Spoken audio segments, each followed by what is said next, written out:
देखो रिकॉर्डिंग का मैसेज किया, स्क्रीन शेयर है। हाँ शुरू हो गया।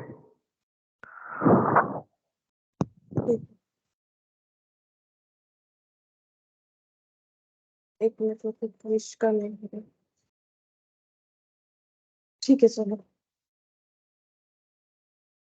अच्छा देखो, हम लोग इक्वेशन स्टार्ट किए थे, ठीक है, जिसमें एक्सरसाइज अप टू डी तक हम लोगों ने कर लिया था, ठीक है। अब एक्सरसाइज ई, उसके पहले ये डी था, ठीक है। ये एक्सरसाइज डी हम लोगों ने कंप्लीट कर लिया था।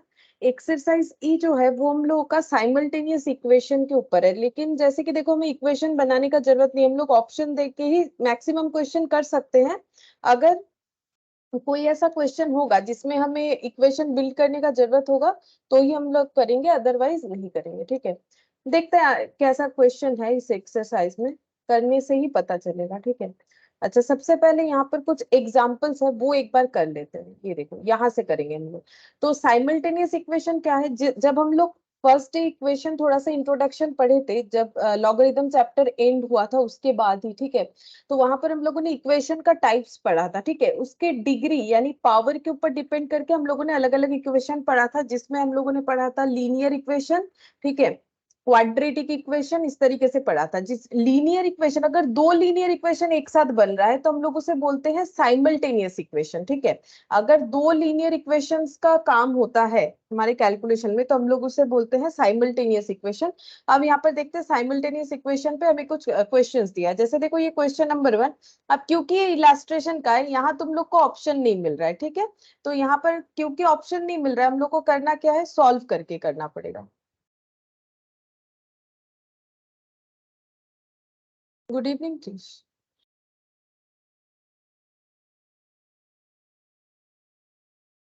अच्छा देखो, वैसे इक्वेशन बिल्डअप का उतना जरूरत नहीं होगा, फिर भी एक दो कर रहे हैं तो देखो, अगर कोई ऐसा क्वेश्चन आ जाता है कि सिर्फ और सिर्फ हम लोग ऑप्शंस देख के नहीं कर पाते, इन दैट केस हम लोग को इस तरीके से करना पड़ेगा। तो यहाँ पर क्या बोला है देखो, if the numerator of a fraction is increase by 2। अब एक फ्रैक्शन कैसे बनता है, ठीक है, फ्रैक्शन हमेशा बनता है इस तरीके से, न्यूमरेटर डिवाइडेड बाय डिनोमिनेटर, ठीक है।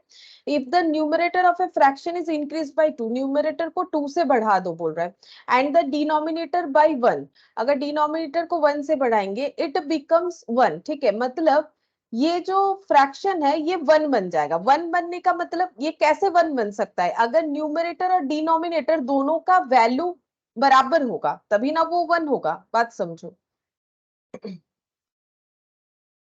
दोनों का वैल्यू बराबर होगा तभी ना वो 1 होगा, मतलब इसमें 2 ऐड करने से जितना भी वैल्यू आएगा, डिनोमिनेटर में 1 ऐड करने से उतना ही आना चाहिए, दोनों सेम होगा तभी ना कैंसिल आउट होके 1 हो जाएगा, ये चीज बोल रहा है। Again if the numerator is decreased bye 4, अगर हम लोग न्यूमरेटर को 4 से डिक्रीज करते हैं and the denominator by 2, denominator को 2 से डिक्रीज करते हैं, तो वो फ्रैक्शन बन जाएगा, बोल रहा है 1/2, ठीक है।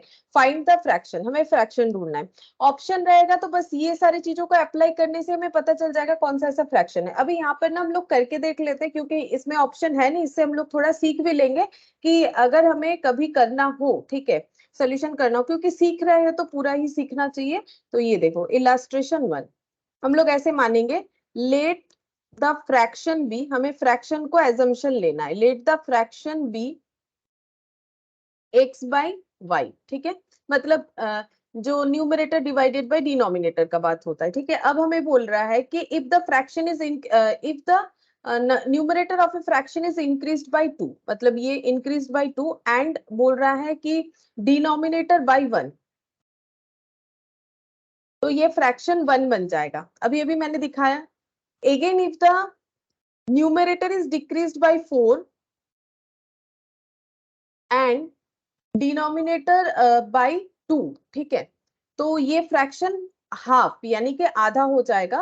बोल रहा है कि फ्रैक्शन बता दो क्या है। अब देखो ये बन गया साइमल्टेनियस इक्वेशन। क्यों साइमल्टेनियस इक्वेशन बना?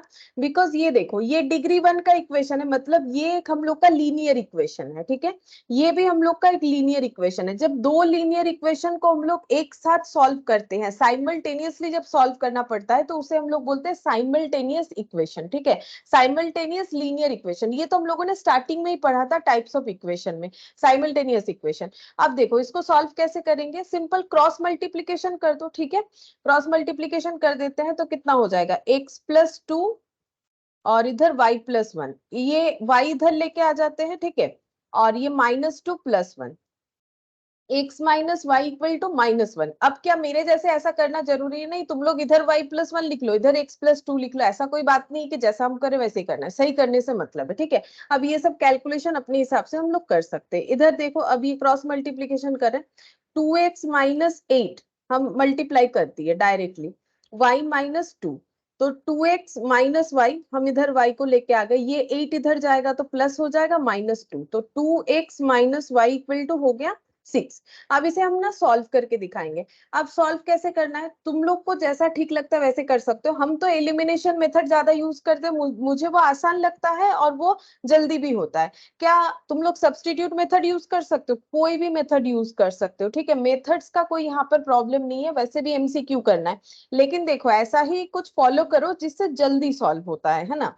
तो हम लोग एक काम करते हैं, यहाँ पर x - y इक्वल टू -1 है, ये हो गया इक्वेशन 1। मतलब एक काम करते हैं, ऐसे लिखते हैं, देखो इक्वेशन 1 इंटू 2 कर लेते हैं, माइनस इक्वेशन 2 इंटू 1, ठीक है। ऐसा मैंने क्यों किया? हम बोल रहे हैं कि इक्वेशन 1 में 2 मल्टीप्लाई कर देंगे, तो इधर भी 2 से मल्टीप्लाई करना है, इधर भी 2 से मल्टीप्लाई करना है। क्या ऐसा हम लोग कर सकते? बिल्कुल कर सकते, क्योंकि इम्पैक्ट तो न्यूट्रल हो गया ना। अब तुम लोग चाहो तो ऐसा नहीं करके कुछ और तरीके से भी कर सकते हो। तो हम यहाँ पर 2 मल्टीप्लाई कर रहे हैं, 2x - 2y इक्वल टू -2, ठीक है। अब मुझे क्या करना है, जो दूसरा इक्वेशन है उसमें 1 मल्टीप्लाई करना है। अगर 1 मल्टीप्लाई करेंगे तो इक्वेशन वही रहेगा, नो चेंजेस, और दोनों इक्वेशन को माइनस करना है, ठीक है। तो इसमें नो चेंजेस, तो इक्वेशन बना 2x - y और ये 6 बन गया, ठीक है।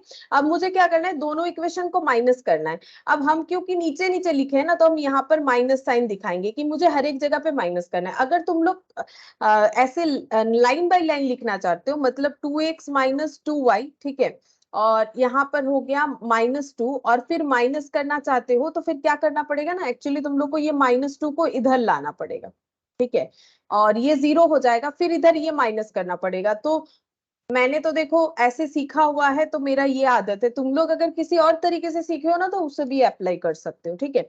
ये क्या हुआ, माइनस करना है, मतलब मैंने इस इक्वेशन से इसको माइनस करने का सोचा, तो मैंने इसके नीचे नीचे माइनस लिख दिया। अब इससे मेरा बेनिफिट क्या हुआ, ये कैंसिल आउट हो गया, ये माइनस माइनस में प्लस हो गया, तो ये हो गया -y, और ये हो जाएगा हम लोग का 4, ठीक है। 4 नहीं, सॉरी, 8 हो जाएगा, -6 और -2 -8, तो y इक्वल 8 हो गया। तो x का वैल्यू निकाल सकते हैं, किसी भी एक इक्वेशन में पुट कर दो। इक्वेशन 1 में y इक्वल टू 8 पुट कर दो इन इक्वेशन 1, तो ये हो गया x - y equal -1, x - 8 minus of -8 equal to -1, तो x इक्वल टू हो जाएगा -8 -1 यानी -9, तो फ्रैक्शन हो गया 9/8, -9/8। कुछ गलत हो गया शायद मेरा, एक सेकेंड, x -1, ये ओ 8 आया है, मैंने -8 लिख दिया, देखो गलती से। तुम लोगों ने बोला नहीं, मैंने -8 लिख दिया, इसीलिए गलत आ रहा है, -8, ठीक है। तो ये इधर आने से +8 हो जाएगा, तो ये हो जाएगा हम लोग का 7, ठीक है। तो फ्रैक्शन पूछा था, फ्रैक्शन कितना हो गया, x/y यानी कि 7/8, ठीक है। लेकिन ऐसे क्वेश्चन में तुम लोग को इतना मेहनत एक जरा सा भी नहीं करना है, क्योंकि ऑप्शन से इजीली कर पाओगे। लास्ट दिन भी हम लोगों ने कुछ क्वेश्चंस किया था, वहां पर भी देखा था ऑप्शन से कैसे होता है, यहाँ भी हो जाएगा, ठीक है। लेकिन एक बार जस्ट सीख लो, सीख रहे हो तो 2-3 ही क्वेश्चन है, ज्यादा दिया भी नहीं है क्वेश्चन इसमें, क्योंकि इस तरीके से हमें सॉल्व करने का उतना जरूरत नहीं होता है। हाँ, अब ये हम बार बार बोलेंगे कि देखो, अगर ये सब चीज ना हम लोग बचपन में सीखते हैं, तो अगर किसी ने किसी तरीके से सीख रखा है ना, तो वो अप्लाई कर सकते हो। ऐसा बात नहीं कि मेरा वाला ही करना पड़ेगा, ठीक है, क्योंकि वो अपना अपना एक हैबिट होता है ना, उसके हिसाब से सॉल्व कर सकते हो। अब नए तरीके से करोगे फिर दिमाग में वो मतलब अलग चीज आ जाता है, ठीक है। तो ये क्योंकि बचपन का एक हैबिट होता है, तुम लोग अपने हिसाब से लिख के सॉल्व कर सकते हो, ठीक है। और अगर नहीं याद है, समझना है, तो जैसे मैंने समझा ऐसे करना। और इसमें कोई डाउट है तो पूछ सकते हैं, ठीक है। चलो आगे बढ़ सकते हैं हम लोग फिर। डाउट तो कुछ नहीं पूछ रहे हो तुम लोग, तो मुझे लगता है समझ में आ रहा है, ठीक है। अच्छा, नेक्स्ट देखो क्या बोल रहा है। इलस्ट्रेशन 2, यहाँ पर क्या बोला है, the age of a man is 3 times the sum of the age of his 2 son. मतलब एक पर्सन है, ठीक है, उनके 2 बेटे हैं, ठीक है, उनके 2 बेटे हैं। अच्छा, ये हो गया एक पर्सन, ठीक है, उनके 2 बेटे, ठीक है। अब क्या बोल रहा है देखो, the age of a man is 3 times the sum of the age of his 2 son. मतलब इन दोनों का कुछ ना कुछ एज होगा, ठीक है, इनका भी एज कुछ होगा, इनका भी एज कुछ एक होगा, ठीक है। अब ये दोनों के एज का जो टोटल एज है, ठीक है, इन दोनों का जो टोटल एज है, क्वेश्चन क्या बोल रहा है देखो, the age of a man, और इनका जो एज है, और इन दोनों बेटों का जो एज का टोटल है, the age of a man is 3 times the sum of the age of his 2 son, ठीक है।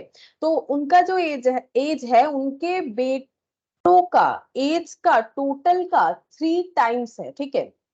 उनके बेटे के एज का टोटल का 3 times है। मतलब अगर देखो कि अगर किसी पर्सन का एज जो है वो, अगर मान लेते इनका एक्स है, ठीक है, इनका एज अगर एक्स है, और इन ये जो टोटल एज आ रहा है, ये सपोज मान लो कि वाई है, ठीक है, ये सपोज मान लो कि वाई है, तो हम लोग का जो रिलेशन है वो क्या बोल रहा है, बोल रहा है कि ये इसका 3 गुना है। मतलब फॉर एग्जाम्पल अगर ये 10 है, तो ये कितना है, अगर ये 10 नहीं, ये काफी ज्यादा कम हो जाएगा। ये देखो ऐसे करते हैं कि अगर ये 40 कर ले, नहीं 40 करने से 3 गुना नहीं आ सकता है। ये अगर 15 है तो ये 45 है, ठीक है, ऐसे कर सकते हैं। मतलब 3 times है, ठीक है, इनके एज का टोटल का 3 times इनका एज है। अगर इन दोनों का एज का टोटल 15 है तो इनका 45 होगा, ये रिलेशन बोल रहा है, ठीक है। तो इसका मतलब हमें क्या करना है, देखो मैंने क्या लिखा, 45 और इधर 15 लिखा, ठीक है। ऐसे क्वेश्चन को लेकिन सॉल्व करके ही करना पड़ेगा, इसीलिए इसको बहुत अच्छे से समझो। जैसे मैंने इसको बोला, इसको बिना सॉल्व किए भी कर सकते हैं, लेकिन जब ऐसा क्वेश्चन आएगा तो इसे तुम लोग को सॉल्व करना पड़ेगा। क्वेश्चन देखो फिर से क्या बोल रहा है, the age of a man is 3 times the sum of the age of his 2 son, ठीक है। पहले ये वाला समझ लो। तो मेरे एग्जाम्पल के हिसाब से अगर इन दोनों के एज का टोटल 15 है तो इनका एज 45 होगा, फॉर एग्जाम्पल, ठीक है। अगर हम लोग इससे इक्वेशन बनाते हैं तो इक्वेशन कैसे बनेगा, तो इक्वेशन कुछ ऐसा बन जाएगा। इक्वेशन में क्या होता है, इक्वल होना चाहिए दोनों साइड। तो इधर अगर 45 हो रहा है तो इधर भी 45 होना पड़ेगा। अब इधर 45 कैसे करें, इधर अगर हम लिख रहे हैं पर्सन का एज और इधर दोनों बेटे का टोटल एज, तो ये 3 into 15 लिखना पड़ेगा, 3 गुना है 3 into 15, तब जाके इक्वल होगा। अब इसी चीज को कैसे लिखोगे, देखो यहाँ 45 की जगह हम लोगों ने x माना है तो x लिख दो, और इधर 3 into y लिख दो। इससे ये इक्वेशन बन जाएगा, ठीक है। तो हम लोग मान रहे हैं कि लेट एज जो है x है, ठीक है, और इनका एज का टोटल जो है y है। ये एक इक्वेशन बन गया। अब दूसरा भी आगे कुछ बोला होगा क्योंकि साइमल्टेनियस इक्वेशन का क्वेश्चन है। बोल रहा है देखो, 5 years hence, मतलब 5 साल बाद, his age will be double the sum of their age। 5 साल बाद बोल रहा है कि उनका एज जो है, मतलब यहाँ पर देखो 5 साल बाद क्या हो जाएगा, आफ्टर 5 years एज कितना होगा, x+5, नॉर्मल सा बात है, ठीक है, x+5 हो जाएगा। और आफ्टर 5 years इनका एज का टोटल कितना होगा, बता सकते हो, ये मैंने बताया। ये तुम लोग मुझे बताओ कि आफ्टर 5 years ये दोनों बेटे का एज का टोटल कितना हो जाएगा। ये तो हम लोगों ने प्रेजेंट एज लिया है, ठीक है, ये प्रेजेंट एज है, ये प्रेजेंट आज का, ये भी प्रेजेंट है। तो 5 साल बाद अगर जो इनके फादर है उनका एज x+5 होगा, क्योंकि आज x है तो 5 साल बाद x+5, तो 5 साल बाद इन दोनों बेटों का जो एज का टोटल है वो कितना हो जाएगा, कुछ तो बोलो। अगर तुम लोग का एज आज जो भी है 17 18 जो भी है जिसका, ठीक है, 16 15 जो भी है, चलो ठीक है, मुझे नहीं पता, हम जस्ट बोल रहे हैं। तो अगर मान लो नॉर्मली स्टैंडर्ड हम मान के चलेंगे कि 18 है, ठीक है। तो अगर 18 है तो 5 साल बाद कितना होगा, कैसे निकालते हो, वैसे ही निकालना पड़ेगा, लेकिन इसमें थोड़ा सा और सोचना है। मुझे बताओ कि ये कितना होगा। गलत हुआ तो कोई बात नहीं, बोलो आंसर।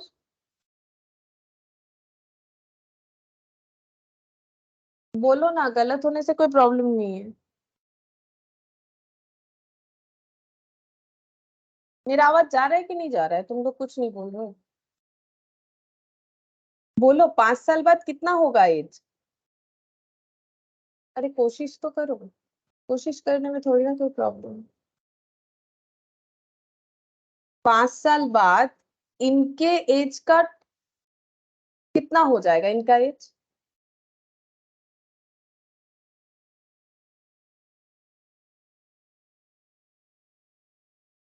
मेरा आवाज तो आ रहा है ना तुम लोगों को। ऐसा लग रहा है तुम लोग को मेरा आवाज नहीं आ रहा है, आवाज आ रहा है। अरे इसका हाँ ना तो बोलो। मैम बाकी का पता नहीं, मेरा लास्ट का जो 2 मिनट का था मैम, आवाज ही ग्लिच हो गया मेरा पूरा तो। मेरा भी नहीं जा रहा है, वहां से भी नहीं आ रहा था। अब आ रहा है सबको, मेरा आवाज आ रहा है क्लियरली। नहीं आ रहा था मैम, मेरा भी नहीं जा रहा था तब से। अच्छा, बाकी लोगों को आवाज आ रहा है अब। हेलो। सोमनाथ, असीमा, मानसी, क्रिश, बाकी लोगों को मेरा आवाज आ रहा है कि आवाज नहीं आ रहा है। Yes ma'am, yes ma'am. हाँ तो हम पूछ रहे हैं कि 5 साल बाद इनका एज का टोटल कितना होगा, नहीं बोल सकोगे तुम लोग। आज तुम लोग का अगर 18 साल एज है, 5 साल बाद कितना होगा ये नहीं बोल पाओगे। ऐसे चुप बैठने से क्या होगा।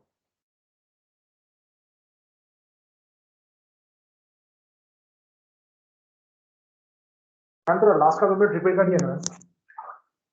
यहाँ पर बोला है कि आज जो एज है इनके फादर का, उनका एज इनका 3 गुना है। और एक यहाँ पर कंडीशन बोला है कि आफ्टर 5 years, 5 years हेंस मतलब 5 साल बाद, his age will be double the sum of their age. वो तो हम समझाएंगे क्या होगा। मेरा क्वेश्चन ये है कि आज अगर किसी का एज एक्स ईयर है तो 5 साल बाद x+5 होगा। आज अगर दो बच्चों का एज का टोटल y है तो 5 साल बाद कितना होगा। ये मैंने ऐसा क्या पूछ लिया कि तुम लोग मुझे आंसर नहीं दे पा रहे हो। 5+y होगा। हाँ बोलो, अरे वो बोलो y+5 5+y। 5+5 होगा, क्योंकि एक बच्चे का एज 5 साल आगे बढ़ेगा और दूसरे का भी 5 साल आगे बढ़ेगा ना। मतलब जैसे मान लो मैंने यहाँ पर 15 एग्जाम्पल के तौर पे लिया था, तो अगर एक बच्चे का एज 5 साल है, एक का 10 है, दोनों का मिला के अगर 15 है, तो 5 साल बाद इसका 5+5, इसका 10+5, मतलब बेसिकली 15+10 हुआ ना, वही हम पूछ रहे हैं। तुम लोग पता नहीं कितना टफ करके सोच रहे हो, एकदम आसान सा चीज ही मैंने पूछा है, इसीलिए हम इतना बार तुम लोग को बोल रहे हैं कि बोलो। अगर उतना टफ होगा ना तो हम खुद ही बता देंगे। तो ये देखो y+10 हुआ। 5 साल बाद फादर का एज इतना हो जाएगा और बच्चों का एज का टोटल इतना हो जाएगा। अब हमें इनमें रिलेशन क्या बोल रहा है, बोल रहा है कि after 5 years hence his age will be double the sum of their age. ठीक है, डबल हो जाएगा। ये जो है इनका एज जो है 5 साल बाद डबल हो जा रहा है। तो और एक इक्वेशन कैसा बनेगा, हमें इक्वेशन के दोनों साइड जो है बराबर करना चाहिए। तो फादर का एज ज्यादा है, ठीक है, कितना ज्यादा है, इसका डबल है। तो इसका मतलब यहाँ पर अगर x+5 होगा तो यहाँ पर कितना करना पड़ेगा, 2 × y+10, तभी ना डबल जो है मैनेज होगा। बात समझो, मुझे इक्वेशन का मतलब ही हम लोगों ने क्या पढ़ा था, इक्वलिटी। इक्वल साइड के इधर भी जितना, इक्वल साइड के इधर भी उतना, ठीक है। तो अगर 5 years हेंस अगर फादर का एज जो है उनके दो बच्चों के एज के टोटल का डबल हो जाएगा, मतलब ये वैल्यू ज्यादा होगा फादर का एज, तो ऑब्वियसली ऐसे भी ज्यादा ही होगा ना। तो यहाँ पर ये बच्चों का एज उनके मतलब कितना ज्यादा है, बोल रहे कि डबल है। मतलब मान लो कि अगर इनका 25 है तो इनका 50 है, तो ये 25 और 50 को कैसे मैनेज करेंगे, इसी तरह से मैनेज करेंगे, तभी ना दोनों साइड बराबर होगा। ठीक है, तो इस तरीके से होना चाहिए। अब इसका हम लोग क्या करेंगे, ये दो इक्वेशन का नाम दे देते हैं। ठीक है, अब तुम लोग क्या करोगे, किसी भी तरीके से सॉल्व कर सकते हो। हम यहाँ पर सब्स्टिट्यूट मेथड फॉलो कर रहे हैं। ठीक है, मेथड का नाम का जरूरत नहीं है, अगर नाम नहीं पता है, नाम याद करने का भी कोई जरूरत नहीं। हम लोग क्या करेंगे, सब्स्टिट्यूट मेथड। उसका मतलब क्या है कि x का वैल्यू यहाँ पर पुट कर देते हैं। अब देखो, जैसा जो इक्वेशन बिल्डअप होता है ना, हमें वैसा मेथड फॉलो करना चाहिए ताकि जल्दी सॉल्व हो पाए। ठीक है, तो यहाँ पर हम लोग पुट करते हैं x के जगह 3y, 2y + 20। अब ये इधर ट्रांसफर कर दो, 20 माइनस 5, तो ये हो गया y इक्वल टू 15। अब y निकल गया तो x भी निकाल लेंगे ना, 3y, तो यहाँ पर पुट करते हैं, हो गया 45। तो x क्या निकल गया, x हो रहा है जो फादर है उनका प्रेजेंट एज, और y जो है वो दोनों बचेगा। अच्छा चलो, मैंने जो एग्जांपल दिया वही वाला आंसर है, ठीक है, मैंने ध्यान नहीं दिया था, बट बाई चांस वही वाला हो गया। तो ये देखो, तो हम लोग को पूछा क्या था, पूछा था question find the present age of the man, तो मतलब इनका प्रेजेंट एज पूछा है, यानी एक्स का वैल्यू। तो ये देखो, present age of the man is 45। बस इतना ही तो करना है, 45 ईयर्स, और कुछ नहीं। इस पे थोड़ा स्ट्रेस इसीलिए मैंने ज्यादा दिया, क्योंकि ऐसे क्वेश्चन को सिर्फ और सिर्फ ऑप्शन से नहीं सॉल्व किया जा सकता है, इसी वजह से मैंने ये वाला दिया। किया जा सकता है बट ज्यादा टाइम लगेगा, ठीक है। तो ये वाला थोड़ा सा देखो कि ऐसा हो, मतलब ऐसा हमें करना पड़ेगा, ठीक है।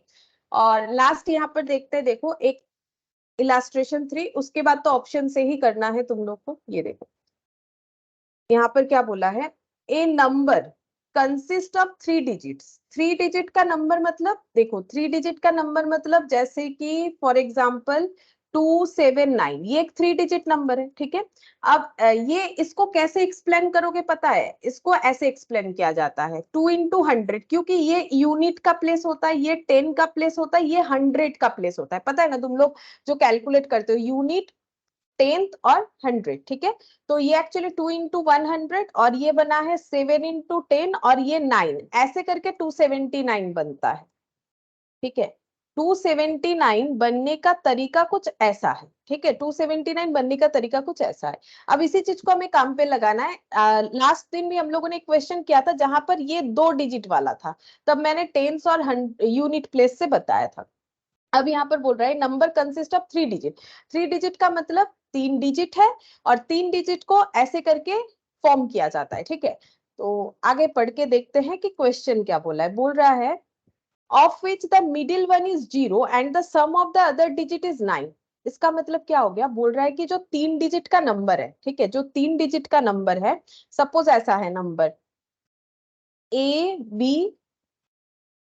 बी सी, ठीक है, ये 3 डिजिट का नंबर, ये 3 डिजिट मान लो एक बार। बोल रहा है कि मिडिल वन इज 0, बोल रहा है कि मिडिल वाला जो डिजिट है वो 0 है, ठीक है। And the sum of the other digit, और ये दोनों डिजिट का जो टोटल है a plus c equal to कितना है, 9 है, ऐसा हमें क्वेश्चन बोल रहा है।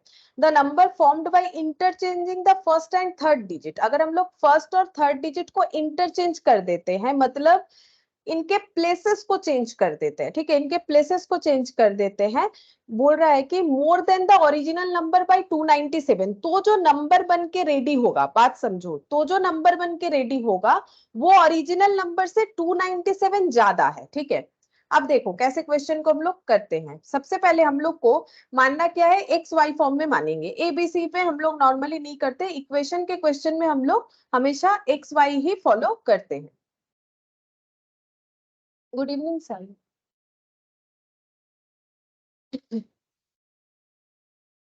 Good evening sir.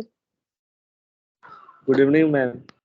अच्छा देखो, तो यहाँ पर हम लोग मानते हैं let the number be, number ऐसा हो जाएगा, आ, एक काम करते हैं, लेट द डिजिट भी पहले लिख लेते हैं, let the digits x and y, ठीक है। वैसे देखो 3 डिजिट का नंबर है, तो मैंने 2 ही डिजिट क्यों लिया, मैंने 2 ही डिजिट इसीलिए लिया क्योंकि मिडिल वाला डिजिट जो है वो 0 हो जाएगा, तो मतलब हम ऐसा लेना चाहते हैं, एक्स वाई जेड ऐसे भी ले सकते हो, ठीक है, ऐसे भी ले सकते हैं, एक्स वाई एंड जेड, ठीक है, लेट द डिजिट्स भी। तो देयरफॉर द नंबर इज, अगर 3 डिजिट है तो नंबर कैसा होना चाहिए, अब हमें ये देखना पड़ेगा कि कौन से प्लेस में कौन सा डिजिट है। जैसे 9 यूनिट प्लेस में माना है, तो ये सब में से तुम लोग कुछ भी अपने मन से मान सकते हो। जैसे अगर हम लोग मान लेते हैं कि ये फर्स्ट डिजिट है, ठीक है, ये फर्स्ट डिजिट मान लेते हैं, ठीक है, इसे हम लोग मान लेते हैं सेकेंड डिजिट, और इसे हम लोग मान लेते हैं थर्ड डिजिट, ठीक है। इसमें कोई ऐसा बात नहीं है कि तुम लोग को ऐसे ही मानना है, कुछ और भी मान सकते हो। जैसे अगर इसमें बुक में देखोगे तो तुम लोग का यहाँ पर एक्स वाई से सॉल्व किया, इसका मतलब उन्होंने जेड को जो है सेकेंड डिजिट माना हुआ है, ठीक है। लेकिन इससे हमारा कोई प्रॉब्लम नहीं है। तो देखो अगर ये डिजिट्स है तो नंबर कैसे बनेगा, तो फर्स्ट डिजिट मतलब हम लोग ये यूनिट या फिर यूनिट डिजिट, मतलब एक्चुअली फर्स्ट सेकंड थर्ड लिख के कोई फायदा नहीं है, हम लोग ऐसे मान सकते हैं। ये देखो इसको हम लोग मान लेते हैं यहाँ पर यूनिट, और इसे टेंथ और हंड्रेड ऐसे लिख लेते हैं, टेंथ और ये लिख लेते हैं हंड्रेड, ठीक है। मैंने ऐसे मान लिया, लाइन बाय लाइन ही मानते हैं, रुको एक सेकेंड। ये टेंथ और ये हंड्रेड, ठीक है। अब नंबर कैसे बनेगा, यूनिट डिजिट यहाँ पर लिखा जाएगा, ये देखो, ठीक है। अच्छा, टेंथ डिजिट को कैसे लिखेंगे, 10 इंटू वाई, ठीक है। और हंड्रेड डिजिट को कैसे एक्सप्रेस किया जाता है, 100 इंटू एक्स, ठीक है। ऐसे होता है, मतलब नंबर होता है 100x plus 10y plus x. देखो कंपेयर करके समझो, ये देखो ये 2 को कैसे लिखा है, 2 इंटू 100, क्यों, क्योंकि ये 100th डिजिट है। मैंने 100th डिजिट किसको माना है, जेड को माना है। तो अच्छा मैंने उल्टा लिख डाला, माना तो इसको है, मैंने लिखा उल्टा। अच्छा ये यूनिट में लिखा है, एक्चुअली ये यहाँ लिखा है यूनिट, मैंने यहाँ पर गलती से फिर से, चलो ये z हो गया, ठीक है। ये z ही ना होना चाहिए, ये देखो z को हम लोगों ने 100th माना है तो हो गया।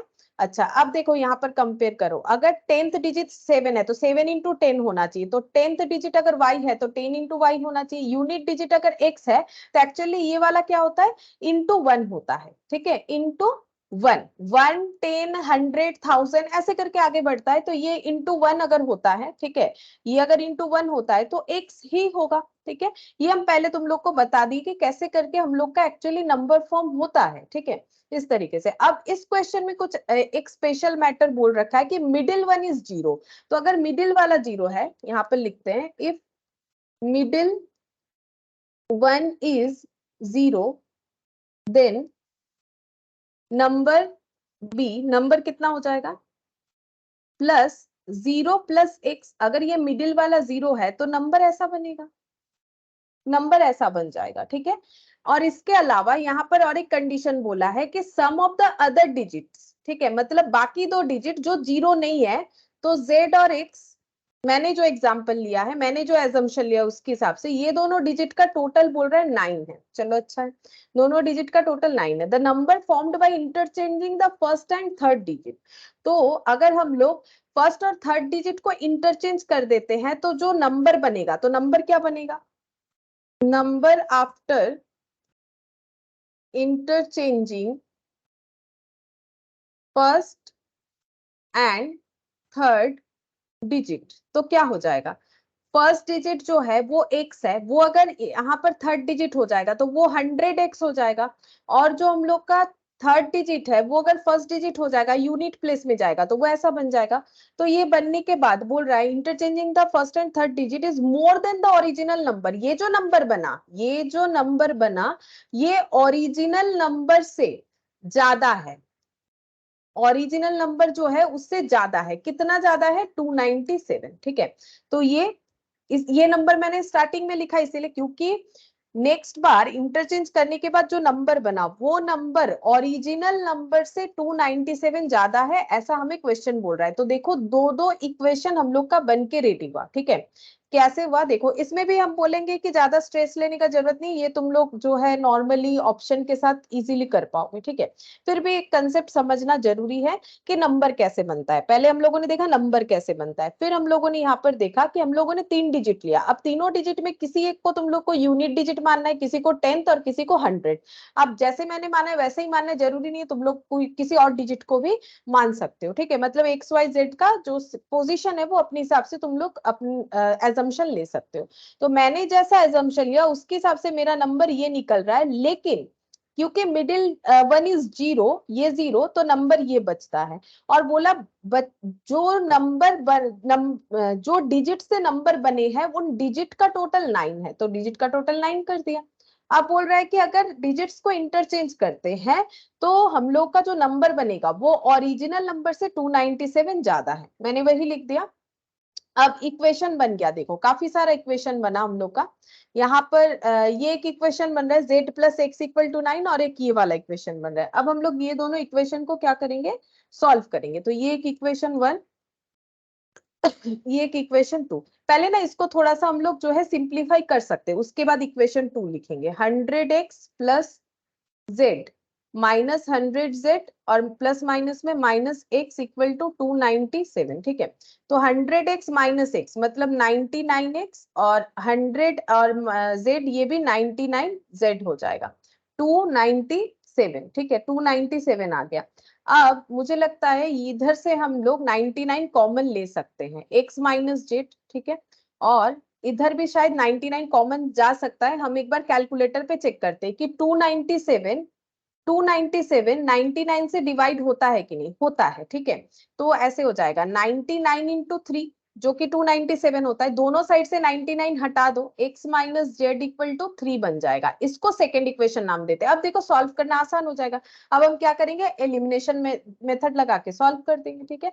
तो ये देखो x प्लस जेड 9 है, x प्लस जेड ये 9 है, x माइनस जेड ये देखो x माइनस जेड ये 3 है।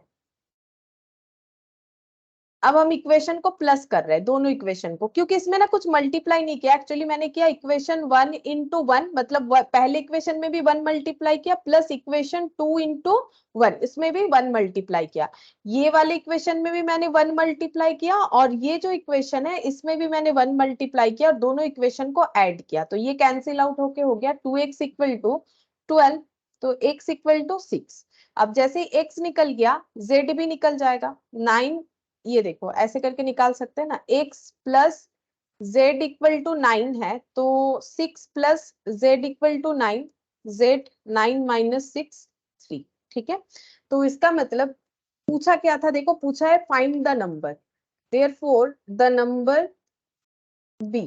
नंबर कौन सा होगा, नंबर ओरिजिनल नंबर पूछ रहा है एक्चुअली, ये वाला 100z प्लस x जो हम लोगों ने बनाया था। 100z प्लस x मतलब 100 इंटू 3 प्लस 6, 300 प्लस 6 यानी 306। ये देखो 306 आ गया। अब देखो सारे कंडीशन फुलफिल हुए, 3 डिजिट का नंबर, ठीक है, और बीच वाला 0 और बाकी 2 डिजिट का टोटल 9, ठीक है। अगर हम लोग इसको रिवर्स करते हैं, मतलब 306 को 603 करते हैं, तो दोनों का डिफरेंस जो है 297 होता है। चेक करके देख लो 297 होता है कि नहीं। 603 माइनस 306, ये देखो 297 हो गया।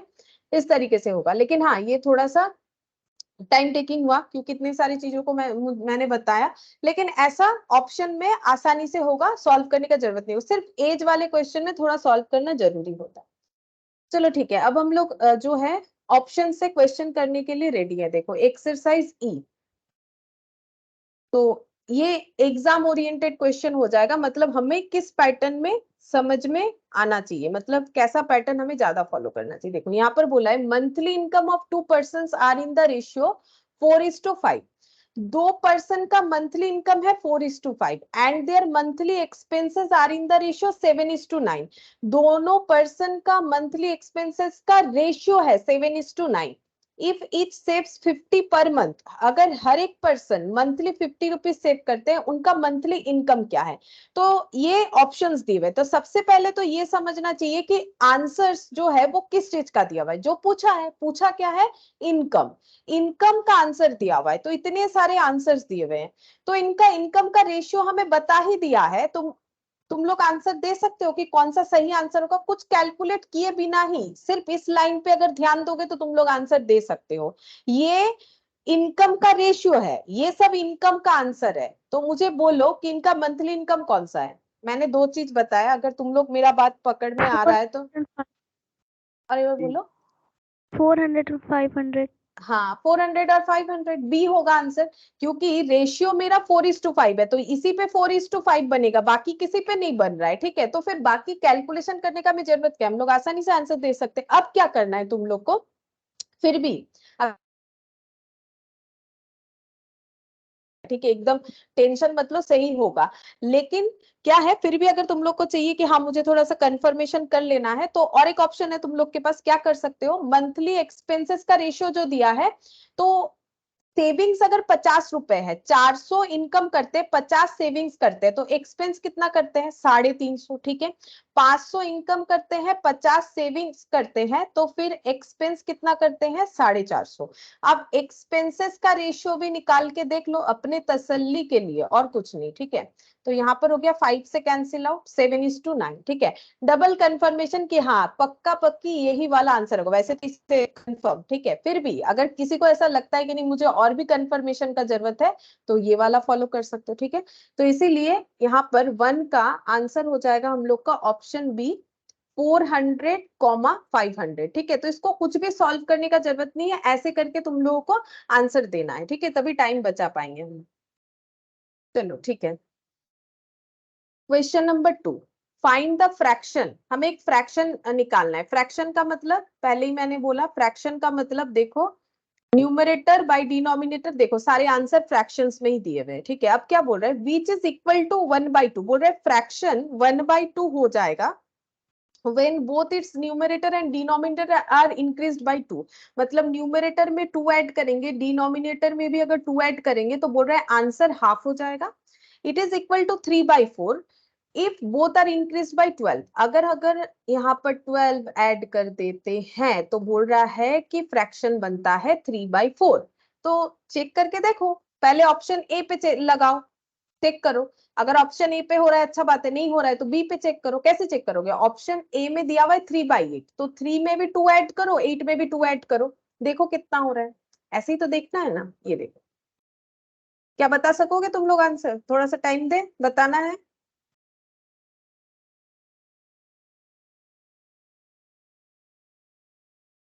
बोलो, मैंने तो सारा चीज बता ही दिया तुम लोग को, तो बस चेक ही तो करना है। अगर ऑप्शन ए होता है, अगर ऑप्शन ए में ट्राई करके देखो, 3/8 है, 3+2, 8+2 कितना हो गया, 5/2 की जगह मैंने 8 लिख दिया, 5/10, तो कितना हो जाएगा 1/2। और अगर इसमें हम लोग 12 ऐड करते हैं, 20, क्या ये 3/4 होगा, सिंप्लीफाई करके देखना पड़ेगा ना, ये तो कैंसिल आउट होगा 5 से। हाँ ठीक तो है, मतलब ऑप्शन ए हम लोग का आंसर हो जाएगा, ऑप्शन ए हम लोग का करेक्ट आंसर होगा। ये भी आसान है, तुम लोग कोशिश तो करके देखो, ये भी आसान है, ठीक है। तो ये हम लोग का ऑप्शन ए आंसर हो जाएगा। क्या बाकी सब आंसर नहीं होगा, बिल्कुल नहीं होगा। देख लो, 5 में 2 ऐड करने से 7, 8 में 2 ऐड करने से 10, 7/10 होता है, 1/2 नहीं होता है, तो ये ऑप्शन नहीं होगा। इसमें भी तसल्ली के लिए देख लो, 2+2 4, 8+2 10, तो 2 2 4, 2 5 10, 2/5 होगा, जबकि ये 1/2 होना चाहिए, तो ये भी नहीं होगा। अच्छा, अब जब पहला वाला ही फुलफिल नहीं हो रहा है, तो दूसरे वालों का दूसरा चीज चेक करने का कोई जरूरत है नहीं, ठीक है। फिर 2+2 3+2, तो ये कितना हो गया, 4/5 हो रहा है, जबकि 1/2 होना चाहिए। तो इसीलिए ऑप्शन ए जो है वही हम लोग का आंसर है। देखो चारों में से कोई एक ही आंसर होता है, ऐसा नहीं कि दो दो आंसर होता है, ठीक है। तो ये हम लोग का आंसर हो गया। चलो क्वेश्चन नंबर 3, देखो ये बता पाते हो कि नहीं। The age of a person is twice the sum of the age of his two son and 5 years एगो, ठीक है। अभी हम लोगों ने जो किया था 5 years हेंस, अब बोल रहा है 5 years ago his age was thrice the sum of their ages, find the present age. तो ये जो दिया हुआ है, ये फादर का प्रेजेंट एज दिया हुआ है, ठीक है। हम लोग को बताना है कि एक्चुअली कौन सा इनका प्रेजेंट एज है, ठीक है। मतलब 60 सही है, 52 सही है, 51 सही है, 50 सही है। अब जैसे हम बोल रहे थे, ऐसे क्वेश्चन का आंसर जो है ना, हम लोग ऑप्शन से नहीं दे सकते। क्यों नहीं दे सकते, क्योंकि बोल रहा है कि age of person is twice the sum of the age of his two son. अगर हमारा आंसर में फादर के एज के साथ साथ दो बच्चों का एज का भी यहाँ पर डिटेल्स होता ना आंसर में, तो हम लोग उससे चेक कर सकते थे। सिर्फ इससे सिंगल एज से नहीं चेक कर पाएंगे, मतलब इसमें हमें इक्वेशन बिल्ड करना ही पड़ेगा, ठीक है। इक्वेशन बिल्ड किए बिना इसको हम लोग सॉल्व नहीं कर सकेंगे, ठीक है। अच्छा, अब देखो कैसे करके करेंगे। यहाँ पर लिखते हैं लेट, अच्छा हमेशा एजम्पशन क्या लेना चाहिए, जो हमें पूछा गया है। Find his present age, his मतलब जो फादर है उनका, ठीक है। तो लिखते हैं let his present age be x, ठीक है। अच्छा, अब बोल रहे थे एज ऑफ ए पर्सन, इनका जो एज है, उनका एज जो है the sum of the ages of his two son. अब मानते हैं let sum of age of two son equal to Y. अब इक्वेशन हमें क्या बोलता है कि दोनों साइड को बराबर करो। तो एक्स वाई कैसे बराबर होगा? एक्स वाई ऐसे डायरेक्टली बराबर नहीं होगा, क्योंकि ये एक अलग वैल्यू है, ये एक अलग वैल्यू है। दोनों वैल्यू में रिलेशन क्या है? एक वैल्यू दूसरे वैल्यू का डबल है। यहाँ पर वही बोला है, देखो the age of a person is twice the sum of the age of his son. इसका मतलब ये जितना वैल्यू है, ये यहाँ पर 2 मल्टीप्लाई करेंगे तभी जाके बराबर होगा, तभी जाके बराबर होगा, क्योंकि फादर का एज बच्चों के एज के टोटल का डबल है। यही क्वेश्चन बोला है, तो इसीलिए मैंने ऐसा ही लिखा। ये देखो, the age of a person is twice the sum of the age of his son 5 years ago। 5 years ago his age was thrice the sum of their age। तो सबसे पहले हम लोग ये निकालेंगे कि 5 years ago फादर का age कितना था, बच्चों का एज कितना था। तो यहाँ पर लिखेंगे 5 years ago his age was, बोलो, अब बोलो 5 साल पहले फादर का एज कितना रहा होगा, बताओ। ये इलास्ट्रेशन से थोड़ा सा ऑपोजिट है। हाँ बोलो, 5 years ago इनका एज कितना रहा होगा?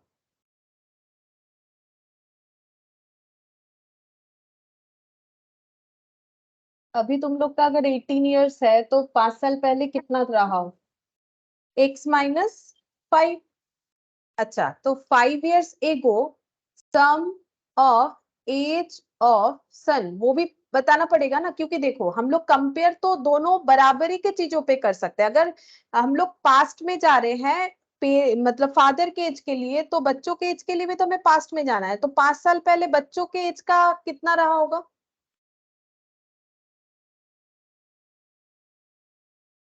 5 साल पहले बच्चे होगा। 5 माइनस, बताओ और एक बार। 5 minus 5 10 होगा। हाँ, 5 माइनस 5 10। एक बच्चे का 5 और एक बच्चे का भी 5, तो ये हो गया y माइनस 10। सही हो गया, ठीक है, एकदम सही हुआ है कि 5 साल पहले फादर का एज ये रहा है, 5 साल पहले दो बच्चों का एज ये रहा है, ये दो बच्चों का एज हो रहा है। अब रिलेशन भी कुछ बताया होगा, देखो क्या बोल रहा है। बोल रहा है कि रिलेशन क्या है, 5 years ago his age was, इनका जो एज था कितना, x माइनस 5। ये क्या है? ये thrice the sum of their ages, इनका जो एज है उसका 3 गुना है, मतलब इधर ज्यादा वेटेज है, ठीक है। मुझे दोनों को बराबर करना है, ये कितना ज्यादा है, 3 गुना ज्यादा है, तो इधर 3 से मल्टीप्लाई करेंगे तो दोनों इक्वल हो जाएगा। अब हम लोग इसको सॉल्व कर सकते हैं। x minus 3y equal minus 30 plus 5, x minus 3y equal to minus 25, ठीक है। अब हम लोग इसको सॉल्व करेंगे, तो ये पहला इक्वेशन, ये दूसरा इक्वेशन। हम क्या करेंगे, इसमें x का वैल्यू पुट कर लेते हैं, जल्दी सॉल्व हो जाएगा, ठीक है।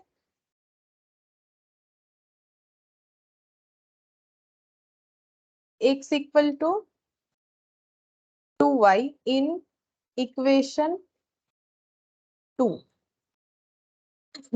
x minus 3y equal to minus 25, 2y minus 3y equal to minus 25, तो minus y equal to minus 25, इसका मतलब y इक्वल टू 25 हो गया।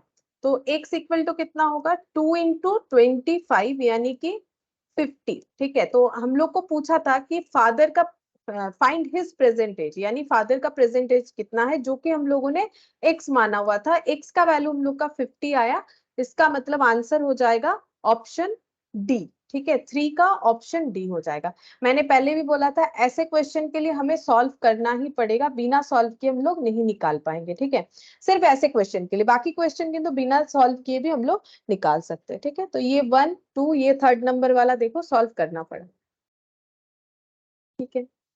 4th नंबर देखो क्या बोल रहा है।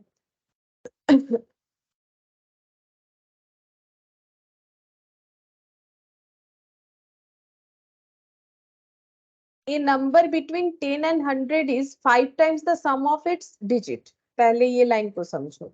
A number between 10 and 100, 10 से लेके 100 के बीच में जो भी नंबर है, 10 से लेके 100 के बीच में, तो मुझे बताओगे 10 से लेके 100 के बीच में जो नंबर आएगा वो कितने डिजिट का होगा? कितने डिजिट का नंबर होगा?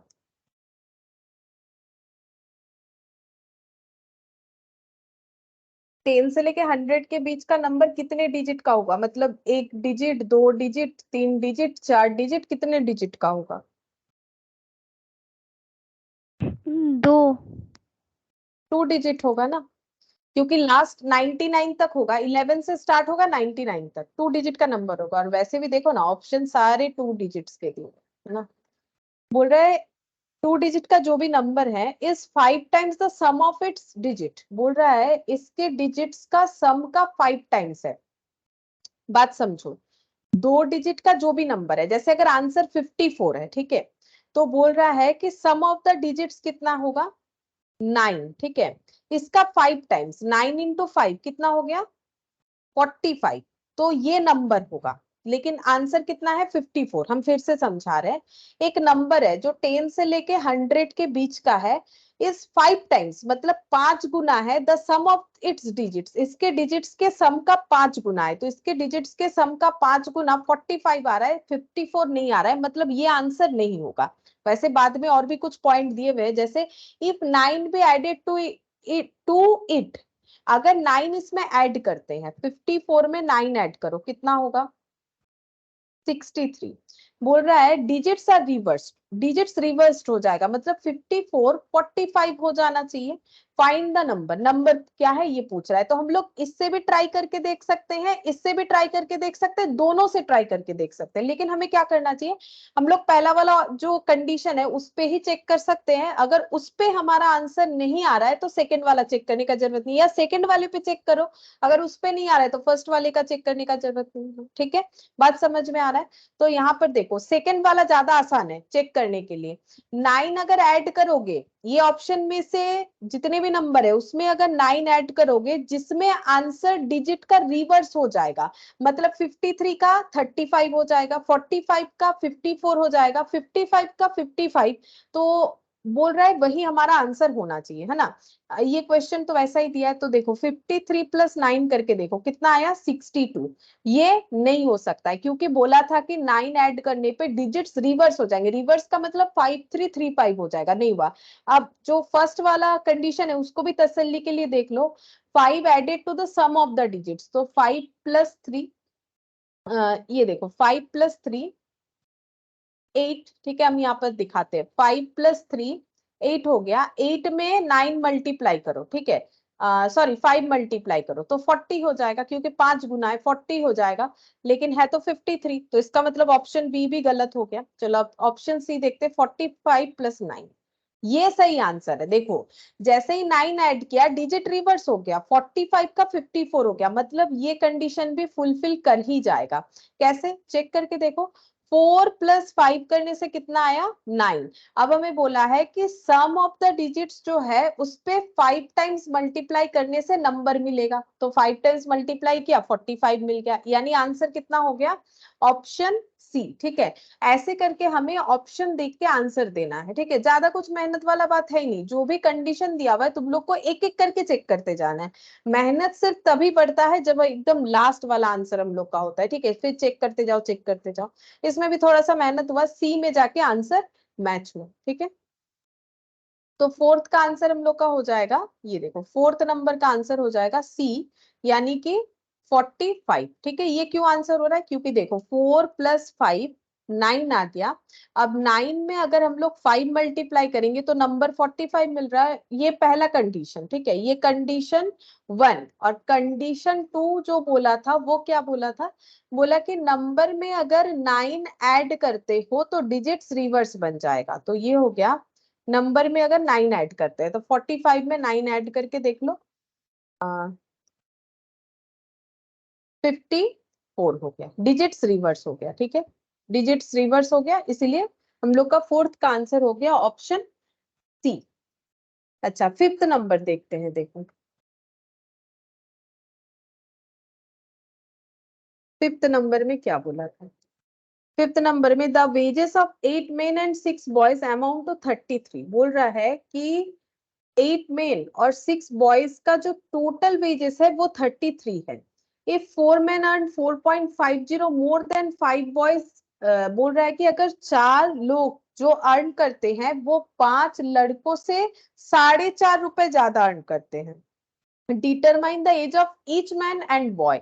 हर एक मैन और हर एक बॉय का हमें जो है अर्निंग निकाल के बताना है, वेजेस निकाल के बताना है। इससे ये कंफर्म होता है कि जो भी ऑप्शंस है वो पर मैन और पर बॉय का है। मतलब ये देखो जितना भी आंसर्स दिया हुआ है ना, जैसे अगर ऑप्शन ए के तरफ जाते हैं तो ये 1.50 रुपीज अर्निंग है, इसीलिए रुपीज 1.50 पर मैन है और रुपीज 3 पर बॉय है। ठीक है, रुपीज 3 पर बॉय है।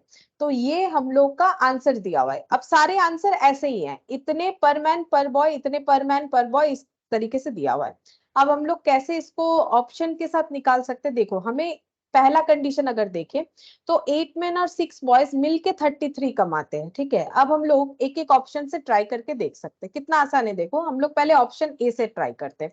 ऑप्शन ए के हिसाब से अगर एक मैन 1.50 अर्न करता है तो 8 मैन कितने अर्न करेंगे? तो यहां पर लिखते हैं earning bye 8 man is, option A के हिसाब से देख रहे हैं। ठीक है, ये आंसर होगा कि नहीं नहीं पता, अगर होगा तो टिक कर देंगे। ठीक है, 8 इंटू 1.5। ठीक है, ये देखो मैंने ना यहाँ पर ए लिख दिया है, मतलब हम ए ऑप्शन का चेकिंग कर रहे हैं। 8 इंटू 1.5 तो ये हो गया 93 रुपीज। ठीक है, तो 8 लोग इतना कमा लेते हैं और 6 बॉयज, ठीक है 6 boys, earning bye 6 boys is 6 into 3 rupees 18।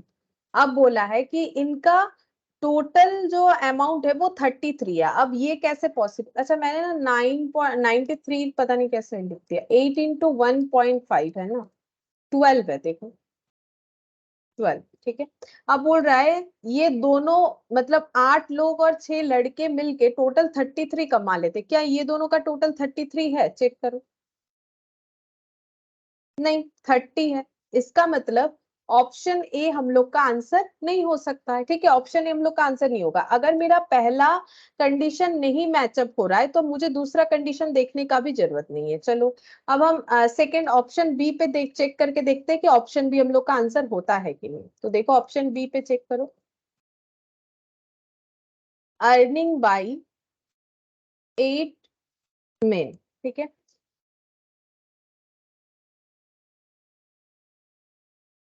8 लोगों का, तो 8 इंटू 3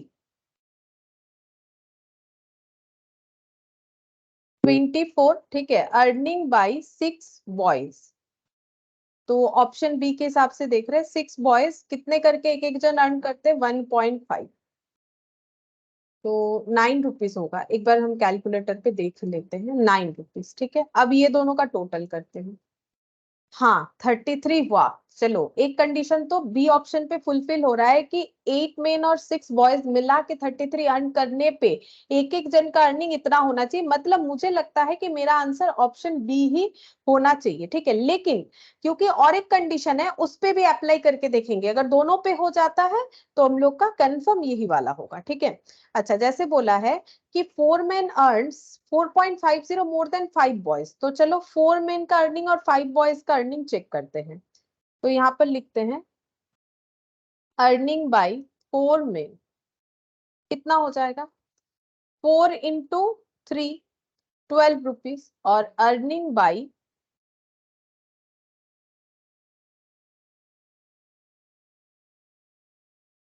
अर्निंग बाय 5 बॉयज,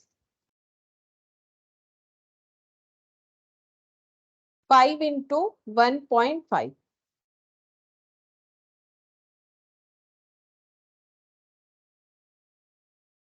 7.5। ठीक है, अच्छा अब इन दोनों के अर्निंग का जो डिफरेंस है वो 4.5 रुपए, ये 4.5 रुपए ज्यादा कमाते। चलो देख लेते 4.5 हो रहा है कि नहीं, हाँ 4.5 ही हो रहा है, ठीक है। 4.5 रुपए यानी 4.50 एक्सेस अर्न होता है। 4 men अर्न 4.50, ये देखो 4 men 4.50 ज्यादा अर्न करते हैं 5 बॉयज के मुकाबले, जो कि ऑप्शन बी से हम लोग का मैच होता है, यानी आंसर हम लोग का ऑप्शन बी होगा। तो इस तरीके से देखना है। क्या ये सब लिखना जरूरी है?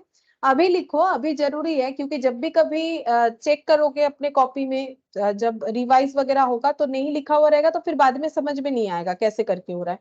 लेकिन एग्जाम में ये सब का जरूरत नहीं, एग्जाम में तुम लोग जो अपने कैलकुलेटर पे करके देखो, ठीक है, आंसर मिल जाएगा। और अगर नहीं कर पाते हो तो रफ शीट मिलता है, वहां पर चेक करके देख सकते हो, लेकिन इतना सब लिखना मत, क्योंकि उसमें टाइम ज्यादा जाता है। अभी प्रैक्टिस के लिए कर लो। 6th नंबर देखो क्या बोल रहे हैं। A number consisting of two digits is 4 times the sum of its digit। तो पहला कंडीशन क्या बोल रहा है, एक नंबर है 2 डिजिट वाला, देखो आंसर सारे 2 डिजिट्स वाले, is 4 times the sum of its digits। तो जो 2 डिजिट वाला नंबर है उनके डिजिट्स का जो सम है उसका 4 टाइम्स वो नंबर है, ये पहला बता रहा है। And if 27 added to the digits, अगर डिजिट्स में 27 ऐड होता है and 27 added to it, sorry उस नंबर में अगर 27 ऐड होता है तो डिजिट्स रिवर्स हो जाएगा। नंबर कौन सा होगा, क्या तुम लोग बताओगे? आसानी से बता सकते हो, या तो इस पे ट्राई करके देख लो या तो इस कंडीशन पे ट्राई करके देख लो। कम से कम इस पे तो ट्राई करके देख ही सकते हो। ये सारे नंबर पे 27 ऐड करके देखो, कौन सा ऐसा मतलब एडिशन का आंसर कौन सा ऐसा आएगा जिसमें डिजिट्स जो है रिवर्स हो जाएगा, ठीक है। मतलब 63 का 36, 35 का 53, 36 का 63 या 60 का 06, ये तो होने से रहा। ऑप्शन डी तो होने से रहा, क्योंकि 60 का रिवर्स 06 होता है। क्या 27 ऐड करने से कभी 06 होगा? कभी पॉसिबल नहीं है, ठीक है। तो ऐसे करके भी तुम लोग सोचो। तो मुझे बताओ कौन सा आंसर होगा, किसी भी एक तरीके से चेक करके मुझे बोलो कौन सा आंसर होगा। मैंने तो इतना सारा बताया, एक तुम लोग बताओ। हाँ बोलो। सी। सी। सी, अच्छा चलो देखो आंसर सी बताया जा रहा है, हम लोग देखते हैं सी सही है कि नहीं, चेक करके देखते हैं। देखो 36 में 27, 63 सही है। ये देखो 36 का 63 हो गया, तो सही है। ये सेकंड वाले ऑप्शन से है ना, मतलब सेकंड वाले कंडीशन से। चलो अब फर्स्ट वाला कंडीशन क्या बोला है, if 2 digits are 4 times the sum of its digits, तो 3 + 6 कर लो, 9 हो गया। 9 का 4 टाइम्स करने से वो नंबर आना चाहिए, नंबर आ रहा है, ठीक है। यही तो बोला था कि 2 digits is 4 times the sum of its digits. बाकी किसी में भी अगर तुम लोग ट्राई करके देखोगे तो ऐसा नहीं होगा। पहला बात है ना, देखो कैसे सोचना चाहिए। 63 में अगर हम लोग 27 ऐड करेंगे ना, वो कभी 36 हो ही नहीं सकता है। 63 में 27 ऐड करोगे तो नंबर 63 से बढ़ेगा, कम थोड़ी ना होगा। और इसका रिवर्स 36 होता है, मतलब इस पे तो ट्राई करके देखना ही नहीं चाहिए। 35 पे जरूर देख सकते हो, 35 + 27, इस पे ऐड करने से 53 आता है कि नहीं, ये एक फिर भी प्रोबेबल कंडीशन हो सकता है, बट ये आंसर तो होगा नहीं, क्योंकि हम लोग का आंसर कुछ और हो चुका है 60, ठीक है। और 5 + 3 का एडिशन करने पे 8 होता है, 8 का 4 टाइम्स 32 होता है, जबकि ये हम लोग का 35 है, ठीक है। तो इस तरीके से हम लोग चेक करके देख सकते हैं। तो 6th नंबर का आंसर यहाँ पर लिखते हैं। 6th नंबर का आंसर यहाँ पर हो जाएगा सी, ऑप्शन सी, ठीक है। क्योंकि 3 + 6 करने पे 9 आता है, 9 पे 4 मल्टीप्लाई करने से 36 आता है, और 36 पे 27 ऐड करने पे 63 आता है, ठीक है। इसीलिए ऑप्शन सी हम लोग का आंसर हो जाएगा। अच्छा अब 7th नंबर, इसमें क्या बोला है देखो। Of two numbers, 1/5 of the greater is equal to 1/3 of the smaller and their sum is 16, the numbers are। तो बोल रहा है कि दो नंबर में, दो नंबर है उसमें एक कंडीशन बोला है कि ग्रेटर नंबर का 1/5, मतलब जो ग्रेटर मतलब दोनों में एक नंबर बड़ा है एक नंबर छोटा है, ग्रेटर नंबर का 1/5 ऑफ मतलब मल्टीप्लाई जितना आएगा is equal to the 1/3 of the smaller, 1/3 of the smaller, ठीक है। स्मॉलर नंबर का 1/3, ये दोनों बराबर होगा, ये कंडीशन है। दूसरा बोला है कि दोनों नंबर का सम 16 होगा, दोनों नंबर का मतलब ग्रेटर और स्मॉलर को ऐड करेंगे तो 16 होगा, ग्रेटर और स्मॉलर को ऐड करेंगे तो 16 होगा, नंबर कौन सा है? तो मुझे बताओ कि कौन सा आंसर लग रहा है। अगर तुम लोग ये सेकंड वाले कंडीशन को देखोगे उससे आंसर नहीं बोल पाओगे, उसका रीजन हम बताते हैं। ये दोनों का ऐड करो 16, ये दोनों का ऐड करो 16, ये दोनों का ऐड करो 16, ये दोनों का ऐड करो 16। मतलब ये जो है ना कि the smaller and their sum is, ये देखो यहाँ पर कहाँ चला गया, ये रहा, ऑफ द स्मॉलर इज, हाँ ये रहा, देयर सम इज 16। ठीक है, दोनों नंबर का सम 16 है। इससे हम लोग आंसर इस क्वेश्चन में नहीं दे पाएंगे क्योंकि सारे नंबर्स का एडिशन में 16 आ रहा है। मतलब हमें इसी पे फॉलो करना पड़ेगा, इसी पे स्ट्रेस देना पड़ेगा, इसी से आंसर निकालना पड़ेगा। अब बोलो कि इसमें से कौन सा ऐसा नंबर है, ये देखो ये दोनों में ये ग्रेटर है ये स्मॉलर है, ग्रेटर का 1/5 और स्मॉलर का 1/3 बराबर होना चाहिए। बोलो कौन से में होगा, कौन सा आंसर होगा बोलो।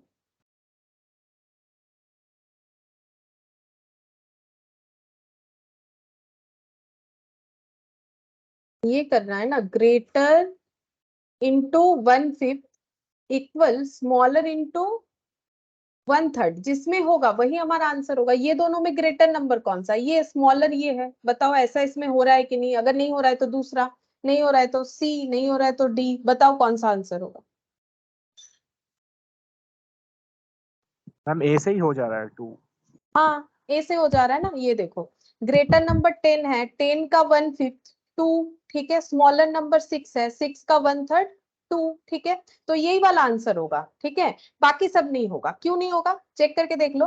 जैसे देखो इन दोनों में ग्रेटर ये है, ठीक है, अगर ग्रेटर का 1/5 करोगे, 9 का 1/5 पहला बात है ना पॉइंट में आ जाता है, ठीक है, पॉइंट मतलब डेसिमल में आ जाएगा। अगर डेसिमल में आ जाएगा और 7 का 1/3 ये भी डेसिमल में आएगा, तो दो डेसिमल नंबर को माइनस करने से हम लोग का जो है मतलब दो डेसिमल नंबर 9/5 और 7/3 माइनस नहीं, दो डेसिमल नंबर इक्वल हो सकता है, बट यहाँ तो नहीं हो रहा है ना। ये 9/5 है, ये 7/3 है, तो ये नहीं होगा। इसमें देख लो 12/5, क्यों मैंने किया 5, ये ग्रेटर है, ग्रेटर को 1/5 करना है और स्मॉलर का 1/3 करना है। अगेन 12/5 और 4/3 कभी इक्वल नहीं होता, इसका और कोई स्मॉलेस्ट फॉर्म होने वाला है नहीं। 11/5 और 5/3, ये भी देखो 11/5 और 5/3 ये दोनों भी जो है इक्वल है नहीं, और इसमें और कोई सिंप्लीफिकेशन भी होने वाला नहीं है। ये तो बहुत ही आसान था, ठीक है, ये हम लोग का 7th का फिर ऑप्शन ए हो जाएगा। ये देखो हम लोग को करना क्या है, 6 ग्रेटर बाई मतलब 1/5 बोला है ना, तो अगर तुम लोग को समझने में दिक्कत हो तो हम ऐसा लिख देते हैं, और 6 और 1/3, ठीक है, ये भी 2 ये भी 2, ये पहला कंडीशन फुलफिल हुआ। दूसरा 10/6 10 + 6 करने से 16 हो गया दोनों का सम। लेकिन ये वाला ना सब सिर्फ इसी वाले से हम लोग चेक नहीं कर पा रहे थे क्योंकि हर जगह पे हमारा 16 आ रहा था। चलो 8th नंबर देखते हैं। y is older than x by 7 years। अच्छा ये y है सपोज और ये x है, ठीक है। x का जो भी एज है y का उससे 7 ज्यादा है, मतलब x का एज अगर a है तो y का a + 7 होगा, ठीक है। 15 ईयर्स बैक, 15 ईयर्स बैक में अगर जाते हैं, एक्स का जो एज है वो 3/4 ऑफ वाइज एज है, देयर प्रेजेंट एज आर, ठीक है। अब इसमें ना तुम लोग को एबीसी ये सब मानने का भी जरूरत नहीं, क्यों नहीं है, क्योंकि हमें ना एज का ऑप्शन दिया हुआ है, हम लोग इससे ट्राई करके देख सकते हैं, ठीक है। ये एक्स मान लेते हैं, इनको वाई मान लेते हैं, एक एक ऑप्शन लगा के देखते हैं। जैसे एक्स का एज 36, वाई का एज अगर 43, मतलब अगर हम लोग ऑप्शन ए लेते हैं, बोल रहा है कि वाई जो है 7 ईयर्स ज्यादा एज है एक्स से, तो देखो 36 और 43 के अंदर का गैप 7 ही होता है, ठीक है। लेकिन सेकेंड कंडीशन क्या बोला है, X's age was 3/4 of Y's age, लेकिन कब का, 15 ईयर्स बैक। तो बताओ 15 ईयर्स बैक में एक्स का एज कितना रहा होगा। 15 ईयर्स बैक में अगर ये ऑप्शन से देखते हैं तो ऑप्शन ए के हिसाब से 15 ईयर्स बैक में एक्स का एज कितना रहा होगा, बोलो बोलो। 21। हाँ 36 - 15 करने से जितना आएगा 21, ठीक है। और फिर y का एज कितना रहा होगा, इनका भी तो पास्ट वाला ही निकालेंगे ना पहले, तभी तो कंपेयर कर पाएंगे। इनका भी 15 हटाओ, हाँ 28। अच्छा अब अब बोल रहा है 15 ईयर्स पहले एक्स का जो एज है, जो कि हम लोगों ने ऑप्शन से निकाला 21, बोल रहा है X's age was 3/4 of Y's age, तो वाई के एज का 3/4 एक्स का एज होगा। क्या हो रहा है चेक करो, वाई का एज हम लोग का 15 ईयर्स पहले जो निकल के आया उसका 3/4 ऑफ वाईज एज, तो 3/4 ले लो, 7 इंटू 3 21। हाँ हो तो रहा है, इसका मतलब ऑप्शन ए ही हम लोग का आंसर हुआ। बात समझ में आया? ये लास्ट वाला फिर से रिपीट करते हैं। देखो बोला है कि x is older than x by y is older than x by 7। अगर इस कंडीशन पे जाते हो ना तो आंसर नहीं, सिर्फ इससे नहीं निकाल पाएंगे। क्यों? इन दोनों का एज गैप, यहाँ पर जो ऑप्शन है ये भी गैप 7 ईयर्स का ही बता रहा है, x और y का, ठीक है, जिसमें y एक से जो है 7 ईयर्स ज्यादा दिख रहा है। यहाँ पर भी अगर बस ये ऑप्शन जो है नहीं होगा, कभी नहीं होगा, क्योंकि y 43 x 50 दिखा रहा है, जबकि y ओल्डर है x से, तो ये ऑप्शन तो दिख ही रहा है, ये ऑप्शन में ट्राई करना ही नहीं चाहिए। यहाँ x का 40 है, y का 47 है, ये भी एज गैप 7 का है, यहाँ भी एज गैप 7 का है, तो ये तीनों में हमारा क्लैश हो सकता है। इसके लिए हम लोग सेकेंड वाले कंडीशन में जाएंगे। सेकेंड कंडीशन क्या बोल रहा है? 15 ईयर्स बैक, 15 साल पहले x का एज जो था वो y के एज का 3/4 था। तो अगर x का हम लोग 15 साल पहले का एज में जा रहे हैं तो y का भी 15 साल पहले के एज में जाएंगे। तो हम लोग को दिखा कि x का 21 होता है 15 साल पहले और y का 28 होता है।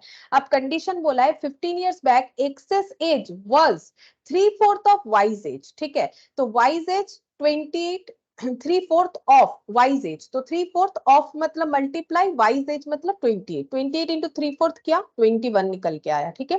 तो इसलिए हम लोग का आंसर ऑप्शन ही हो जाएगा। क्या बाकियों में ऐसा आंसर नहीं होता? बिल्कुल नहीं होता, चेक करके देख लो।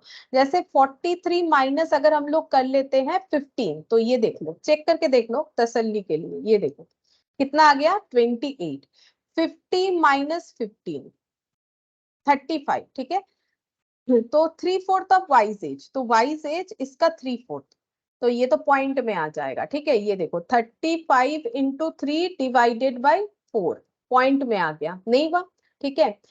ये जो एज है ये देखो आना कितना चाहिए 28, बट आ कितना रहा है 26.25, इसीलिए ऑप्शन सी जो है हम लोग का आंसर नहीं होगा। ऑप्शन डी भी नहीं होगा, चेक करके देख सकते हो। 40 माइनस 15 25, 47 माइनस 15 32, ठीक है।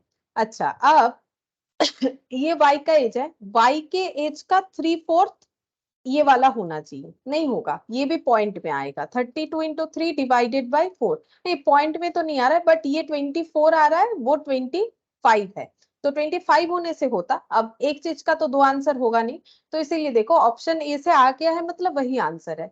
लेकिन एक बार मैंने तुम लोग को चेक करवा दिया कि बाकी से आंसर नहीं होगा, तो 8th नंबर का यहाँ पर लिख लेते हैं। 8th नंबर का option A 36 minus 15, 43 minus 15, 43 minus 15 28, 3/4 of 28 21, ठीक है। और दोनों का जो एज गैप है प्रेजेंटली वो 7, 43 माइनस 36 ये, ठीक है। दोनों कंडीशन फुलफिल हो रहा है, तो हम लोग का आंसर ऑप्शन ए हो जाएगा। ये रहा ऑप्शन।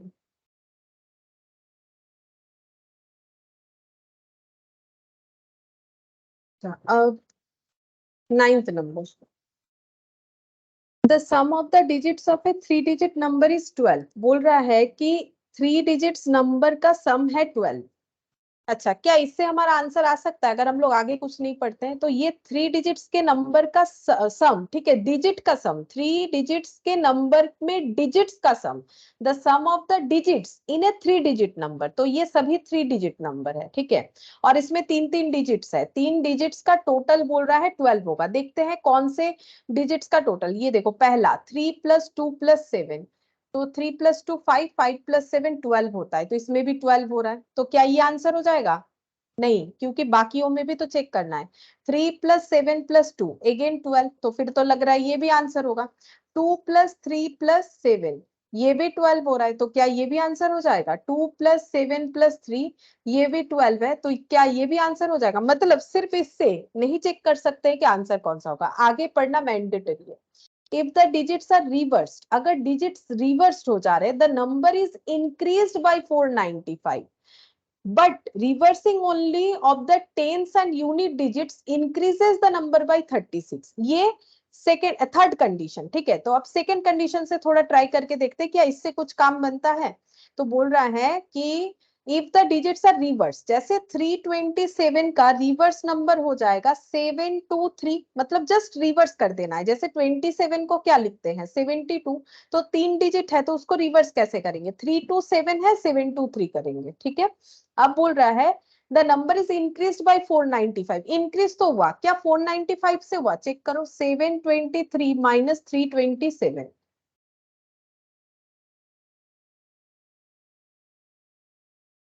396 हो रहा है, 495 से इंक्रीज होना चाहिए, यानी ऑप्शन ये नहीं होगा। समझो बात को, है ना।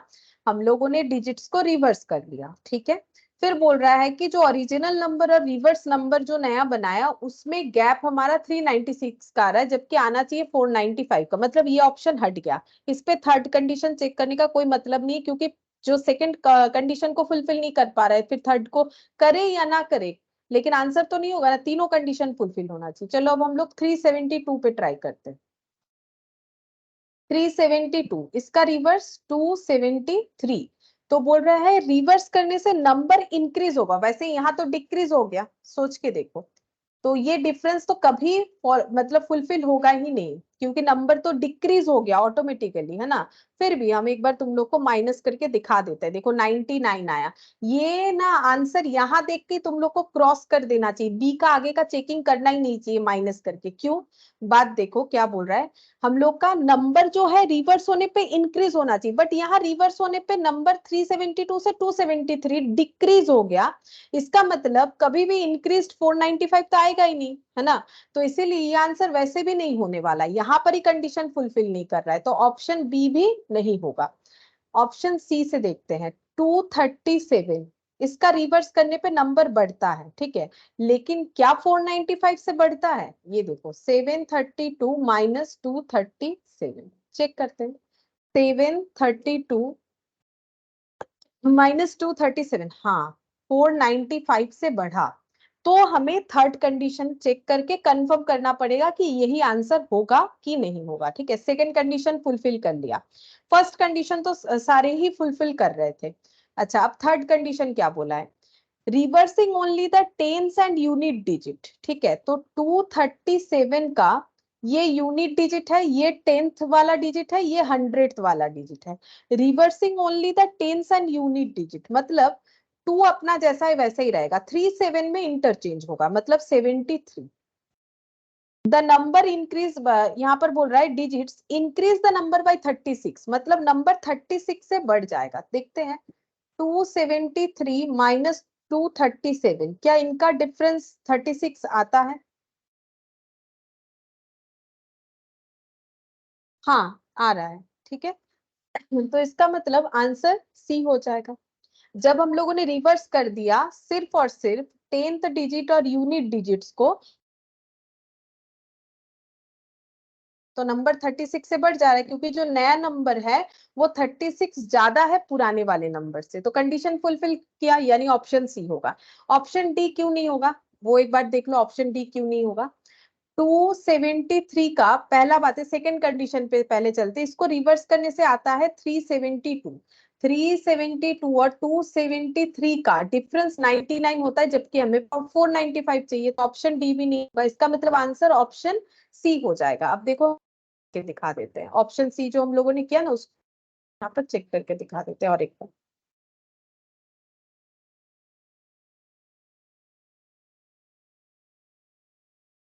नाइन्थ नंबर, यहाँ पर 237 हम लोग का आंसर आया, क्यों यही वाला हम लोग का आंसर हो रहा है, तीनों कंडीशन फुलफिल हो रहा है। बट फर्स्ट है 2 + 3 + 7, ये 12 होना चाहिए, हो रहा है। सेकेंड कंडीशन का 237 को अगर रिवर्स करते हैं 732 में, तो नंबर जो इंक्रीज हो रहा है वो 4 95 से इंक्रीज हो रहा है, ठीक है। और थर्ड कंडीशन बोला है कि सिर्फ और सिर्फ यूनिट और 10 डिजिट्स में अगर हम लोग इंटरचेंज करते हैं तो नंबर जो है हम लोगों का इंक्रीज होता है 36 से, ठीक है। ये देखो एक बार हम देख लेते हैं फिर से, 237, हाँ, और ये 273 माइनस 237 36 हो गया, ऑप्शन सी।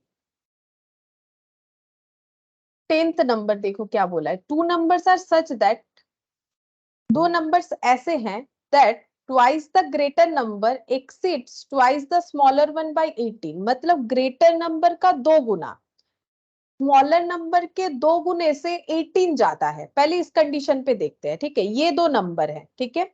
तो इसमें ग्रेटर नंबर कौन सा है 45, स्मॉलर नंबर कौन सा है 36 है। 45 इंटू 2 90, 36 इंटू 2 72, ठीक है। बोल रहा है कि the greater number exceeds twice the smaller one, the greater number exceeds twice the smaller one. अच्छा, इसका डबल नहीं, थोड़ा सा गलत हो गया। ओ हाँ, ट्वाइस द ग्रेटर, अच्छा सॉरी सॉरी, मैंने यहाँ पर पहले ठीक ही पढ़ा था, मुझे लगा मैंने पहले ही गलत पढ़ा। नहीं देखो, ट्वाइस द ग्रेटर नंबर कर लिया, exceeds twice the smaller one twice the smaller one by 18। चलो देखते हैं 18 से एक्सीड करता है कि नहीं। हाँ, 18 से एक्सीड कर रहा है। अच्छा, अब बोल रहा है वन, अब नेक्स्ट कंडीशन भी चेक करेंगे। पहला तो फुलफिल हुआ, 1/3 ऑफ द स्मॉलर, तो 36 का 1/3 and 1/5 of the greater or together 21, मतलब दोनों टुगेदर मतलब क्या, एक साथ मिलके कितने हो जाते हैं, मतलब 36 का 1/3 मतलब स्मॉलर का 1/3 और ग्रेटर का 1/5, ये मिला के हो जाता है 21। हाँ हो रहा है, ये दोनों का 21 हो रहा है। द नंबर्स आर, तो नंबर्स ये हो जाएंगे। लेकिन मतलब ऑप्शन ए हम लोग का करेक्ट आंसर हो रहा है। लेकिन एक प्रॉब्लम देखो इस क्वेश्चन में, यहाँ पर ऑप्शन बी में भी सेम दो ही आंसर दिए, 45 36। क्या फिर हम लोग का दो आंसर होगा नहीं, दो आंसर तो हो नहीं सकता है, एक ही आंसर होगा। तो कैसे समझेंगे कि कौन सा आंसर दे। यहाँ पर हमें बोला है नंबर्स, हमें ये नहीं बोला है कि the greater and smaller number बताओ, या फिर ऐसे भी नहीं बोला है स्मॉलर एंड ग्रेटर बताओ। अगर क्वेश्चन में ये चीज स्पेसिफाई करता ना, मतलब आंसर में हमें पहले ग्रेटर और स्मॉलर जो दिया हुआ है उसे टिक करना है, बात समझो, ठीक है। नहीं तो इसमें कंफ्यूजन हो जाता है। अगर हमें नंबर्स आर बोल के सिर्फ नहीं दे के ये पूछता find the greater and smaller number, तो तुम लोग को ये आंसर देना पड़ता। अगर पूछता find smaller and greater number, तो तुम लोग को ये आंसर देना पड़ता, क्योंकि पहले स्मॉलर फिर ग्रेटर पूछा है, तो पहले स्मॉलर फिर ग्रेटर। अगर पहले ग्रेटर फिर स्मॉलर पूछा है तो ये आंसर दे देते। बट इस क्वेश्चन में ऐसा कुछ नहीं दिया है, तो फिर कैसे आंसर देंगे। आप क्वेश्चन को पढ़ेंगे कि क्वेश्चन में पहले कौन से नंबर के बारे में बताया। Two numbers are such that twice the greater number, तो पहले ग्रेटर नंबर के बारे में बताया है, तो फिर ऑप्शन बी हम लोग का ज्यादा करेक्ट आंसर होगा, ठीक है। क्योंकि पहले ग्रेटर का बात क्वेश्चन में बताया गया है, इसी वजह से हम लोग पहले ऑप्शन बी को प्रायोरिटी देंगे, क्योंकि उसमें ग्रेटर पहले है स्मॉलर बाद में है, ठीक है। तो ऐसा छोटा छोटा चीज हम लोग को थोड़ा सा ध्यान देना पड़ता है। अगर दोनों एक ही जैसा आंसर है, पहले ये देखो कि आंसर कैसे पूछा है। अगर आंसर पूछने में कुछ क्लैरिटी नहीं दिखता है, तो फिर हम लोग देखेंगे कि क्वेश्चन में कैसे पूछा है, तो उस हिसाब से हमें आंसर देना पड़ेगा, ठीक है। तो इसका मतलब हम लोग का आंसर हो जाएगा ऑप्शन बी, 10th का ऑप्शन बी। यहाँ पर लिख देते हैं 10th का ऑप्शन बी 45 और 36 हो जाएगा, है ना। 45 और 36, एक second.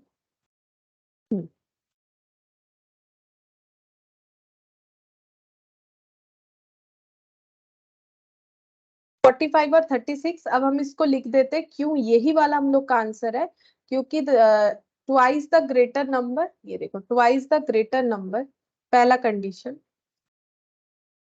Exceeds the small twice the smaller number by 18, तो ये हो गया 90 माइनस 72 18। दूसरा कंडीशन था 1/3 of the smaller and 1/5 of the greater, 1/5 of the greater, together 21 होना चाहिए, बाकी में नहीं होगा। ठीक है, जैसे 10th का ए और बी ये दोनों तो सेम ही आंसर था, लेकिन मैंने बताया क्यों हम लोग का बी होगा। इस पे एक बार चेक कर लो क्यों ये दोनों आंसर नहीं होगा। जैसे 50 का डबल 100, 41 का डबल 82, 82 और 100 का डिफरेंस होता है 18। हाँ ये भी देखो, इसमें बाई चांस अगर ये तुम लोग का ऑप्शन बी में जाता तो फिर इससे भी आंसर आ रहा है, लेकिन फिर सेकंड कंडीशन भी फुलफिल होना चाहिए, देखना पड़ेगा। देखो सेकंड कंडीशन बोला है 1/3 ऑफ द स्मॉलर, 41 का 1/3 और 1/5 ऑफ द ग्रेटर, तो ये तो 10 आ जाता है, और 41/3 जो है पॉइंट में आ जाएगा, डेसिमल में आ जाएगा। तो अगर आंसर मेरा एक डेसिमल में आ रहा है, जैसे कि 13.66 आ रहा है, ठीक है 13.66 आ जा रहा है, तो इसमें अगर हम लोग 13.67 ऐसे ले लेते हैं तो दोनों का टोटल वैसे भी 21 नहीं हो रहा है। ठीक है, इसीलिए ऑप्शन सी नहीं हो सकता है। ऑप्शन डी पे देख लो, ऑप्शन डी पे 55 का डबल और 46 का डबल, इसमें भी देखो डिफरेंस 18 इसमें भी आ रहा है, लेकिन क्या ये कंडीशन फुलफिल करेगा 1/3 और 1/5? देखते हैं। 1/5 ऑफ द ग्रेटर मतलब 55 का 1/5 ये हो जाता है 11, ठीक है, और 46 का 1/3 ये भी पॉइंट में आएगा।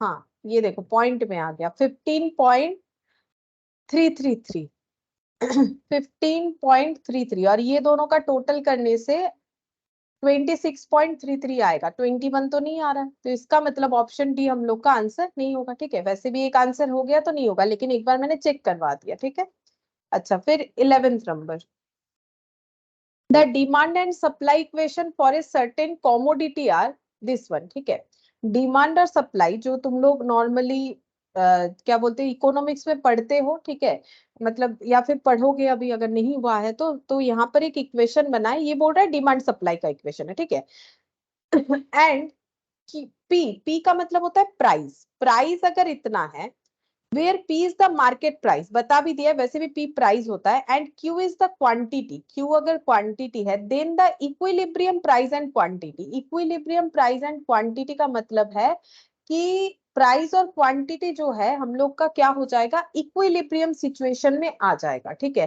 तो प्राइस कितना और क्वांटिटी कितना होने से इक्विलिब्रियम होगा। ठीक है, ये कैसे निकालेंगे, तो इसका मतलब देखो हम लोग को अगर इकोनॉमिक्स किसी को ज्यादा नहीं पता है अभी, ठीक है, अभी पढ़ रहे हो या नहीं पता है, अगर पता भी है तो भी, पता हो या ना हो, हम लोग नॉर्मली मैथमेटिकल कंसेप्ट में कर सकते हैं।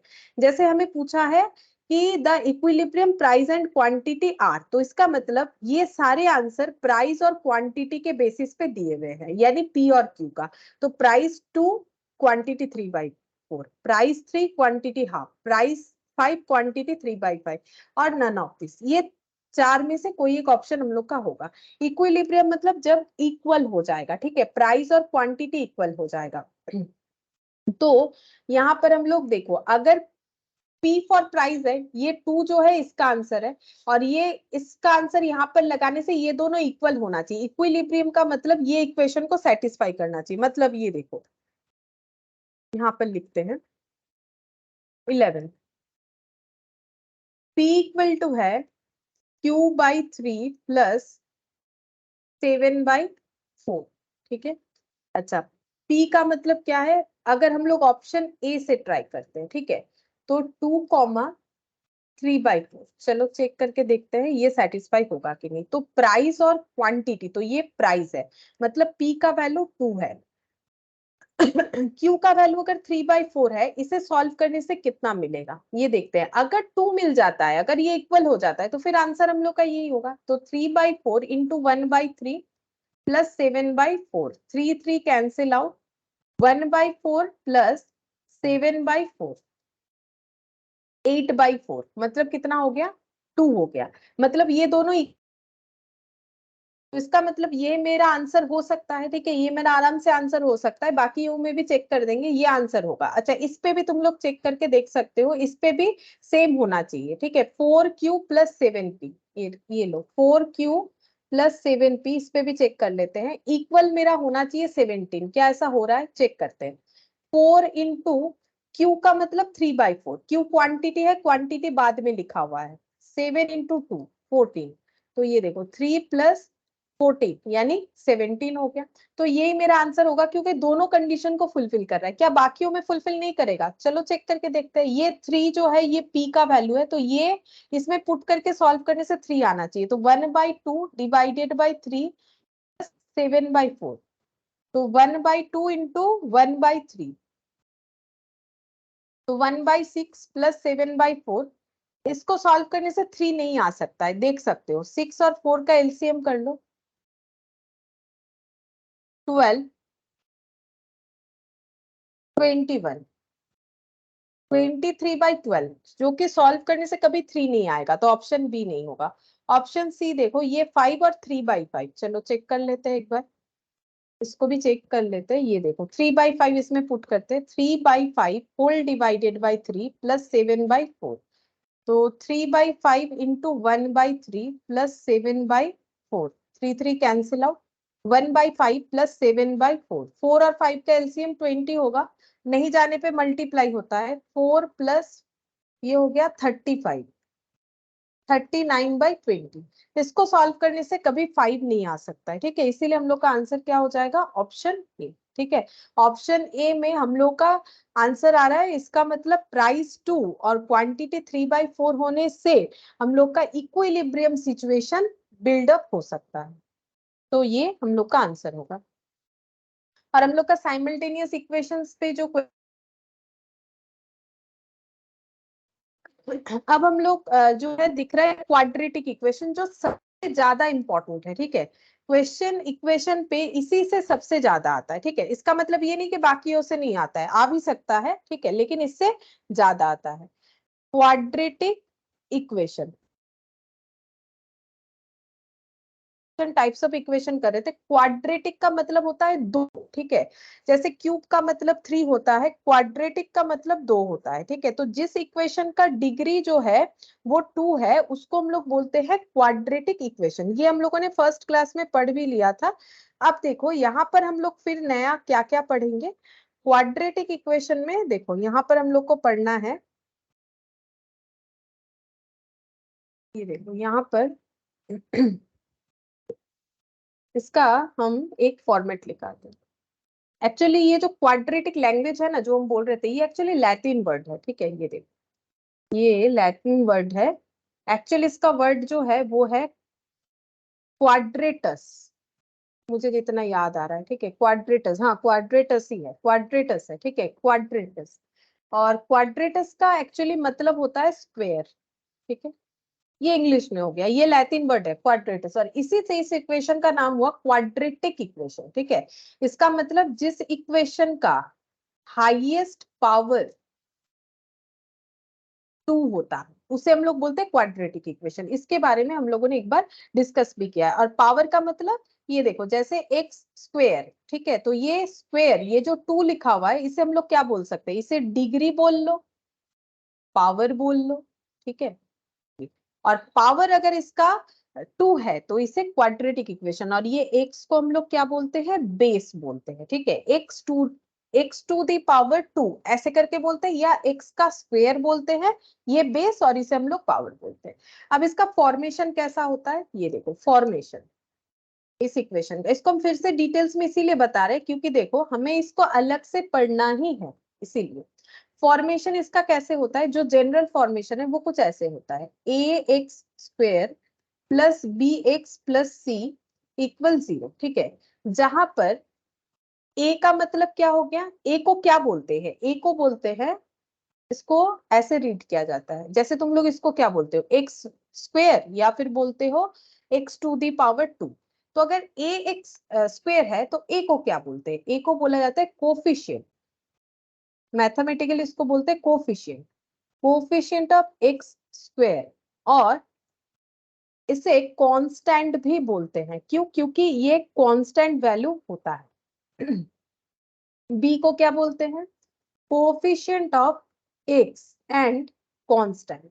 और सी को क्या बोलते हैं? सी को बोलते हैं सिर्फ कांस्टेंट। कांस्टेंट का मतलब जो वैल्यू चेंज नहीं होता है, फिक्स है, जो लिख दिया वही फिक्स्ड है, ठीक है, इसे कांस्टेंट बोलते हैं। और एक्स को क्या बोलते हैं? एक्स को बोलते हैं वेरिएबल। क्योंकि हम लोग एक्स का वैल्यू निकालते हैं और एक्स का वैल्यू जो है वेरी हो सकता है, ठीक है, एक्स को हम लोग वेरिएबल बोलते हैं। हाँ, और एक चीज होगा, इस इक्वेशन में ए नॉट इक्वल 0 होता है हमेशा, ठीक है, इसमें ए नॉट इक्वल 0 होता है। अच्छा, इसका रीजन क्या है कि ए नॉट इक्वल 0 होता है? ये हम प्रूव करके दिखाते हैं कि सपोज अगर ए 0 हो गया, सोचो मैंने क्या बोला, क्वाड्रेटिक इक्वेशन ऐसे बनता है। अगर इसमें ए 0 हो गया तो कैसे होगा? 0 into x square plus b x plus c equal 0। ये सॉल्व करने से कितना आ जाएगा? एक्स का square into 0 0, b x plus c equal 0, फिर b x plus c equal 0। ठीक है, ये सॉल्व करके आ गया। अब ये क्या हुआ पता है? ये एक्चुअली हो गया नॉट क्वाड्रेटिक। क्यों क्वाड्रेटिक क्यों नहीं है? क्योंकि अभी अभी मैंने बोला क्वाड्रेटिक का मतलब स्क्वायर। जिस इक्वेशन का हाईएस्ट पावर 2 होगा वही क्वाड्रेटिक कहलाएगा। अब इस इक्वेशन का हाईएस्ट पावर तो 1 रहा, ठीक है, एक्स स्क्वायर वाला टर्म तो हट ही गया क्योंकि कोफिशिएंट ऑफ एक्स का स्क्वायर 0 हो गया, जिसे हम लोग ए से डिनोट करते हैं, तो ये क्वाड्रेटिक नहीं हुआ, ठीक है। ये ट्रांसफर हो चुका है किसमें? लीनियर इक्वेशन में, ठीक है। अब लीनियर इक्वेशन क्या है? देखो, भूलो मत, पहला क्लास भूलो मत, लीनियर इक्वेशन का मतलब है जिस इक्वेशन का हाईएस्ट पावर 1 होता है उसे हम लोग क्या बोलते हैं? Linear equation. और आज किए यहाँ पर ये लीनियर इक्वेशन जहां पर दो वेरिएबल यूज होता है, इसीलिए साइमल्टेनियस लीनियर इक्वेशन है, सिर्फ एक्स नहीं, एक्स और वाई। क्योंकि हम लोगों ने ज्यादातर आंसर ऑप्शन के साथ किए तो इक्वेशन उतना बिल्डअप हुआ नहीं, लेकिन जहां भी हुआ वहां देख सकते हो दो वेरिएबल्स यूज हुआ, इसीलिए साइमल्टेनियस इक्वेशन बोलेंगे। और दूसरा बात है कि सारे इक्वेशन का पावर 1 होगा, ठीक है, अगर इक्वेशन बिल्डअप करके हम लोग करते तो। और अगर हम लोगों ने जो इलास्ट्रेशन का किया वहां पर तो देख सकते हो, क्योंकि वहां पर हर जगह मैंने इक्वेशन बिल्डअप किया, हर जगह पे हमारा वेरिएबल जो है 2 या 2 से ज्यादा हो सकता है, ये हम लोगों ने पहले ही पढ़ा था लीनियर इक्वेशन में। लेकिन सबका पावर 1 से ज्यादा, 1 से ज्यादा नहीं होना चाहिए। देख सकते हो एक भी इक्वेशन ऐसा नहीं है जहां पर पावर मोर देन 1 है, चाहे एक्स वेरिएबल का हो, चाहे वाई का हो, चाहे जेड का हो, ठीक है, या फिर कुछ और। तो यहाँ पर अगर पावर मेरा 2 से कम हो जाता है तो वो क्वाड्रेटिक नहीं रहेगा। इसीलिए बोला जाता है कि क्वाड्रेटिक इक्वेशन में कभी भी ए 0 नहीं होना चाहिए। ए का मतलब जो एक्स स्क्वायर का कोफिशिएंट है, ठीक है, इसीलिए हम लोग इसे क्या बोलते हैं? लीनियर बोल देंगे, फिर नहीं तो ये नॉट क्वाड्रेटिक बन जाएगा। इसीलिए हमेशा बोला जाता है ए नॉट इक्वल टू 0, ये मैंडेटरी है, ये होना चाहिए, ठीक है। क्या बी 0 हो सकता है? बिल्कुल बी 0 हो सकता है। क्यों? चेक करके देखो, बी 0 हो सकता है। जैसे कि देखो, a x square plus b x plus c equal to 0, इसमें अगर बी 0 कर देते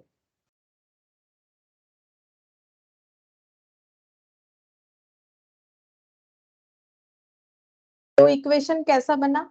ऐसे। क्या ये क्वाड्रेटिक है? ठीक है, यस क्वाड्रेटिक है।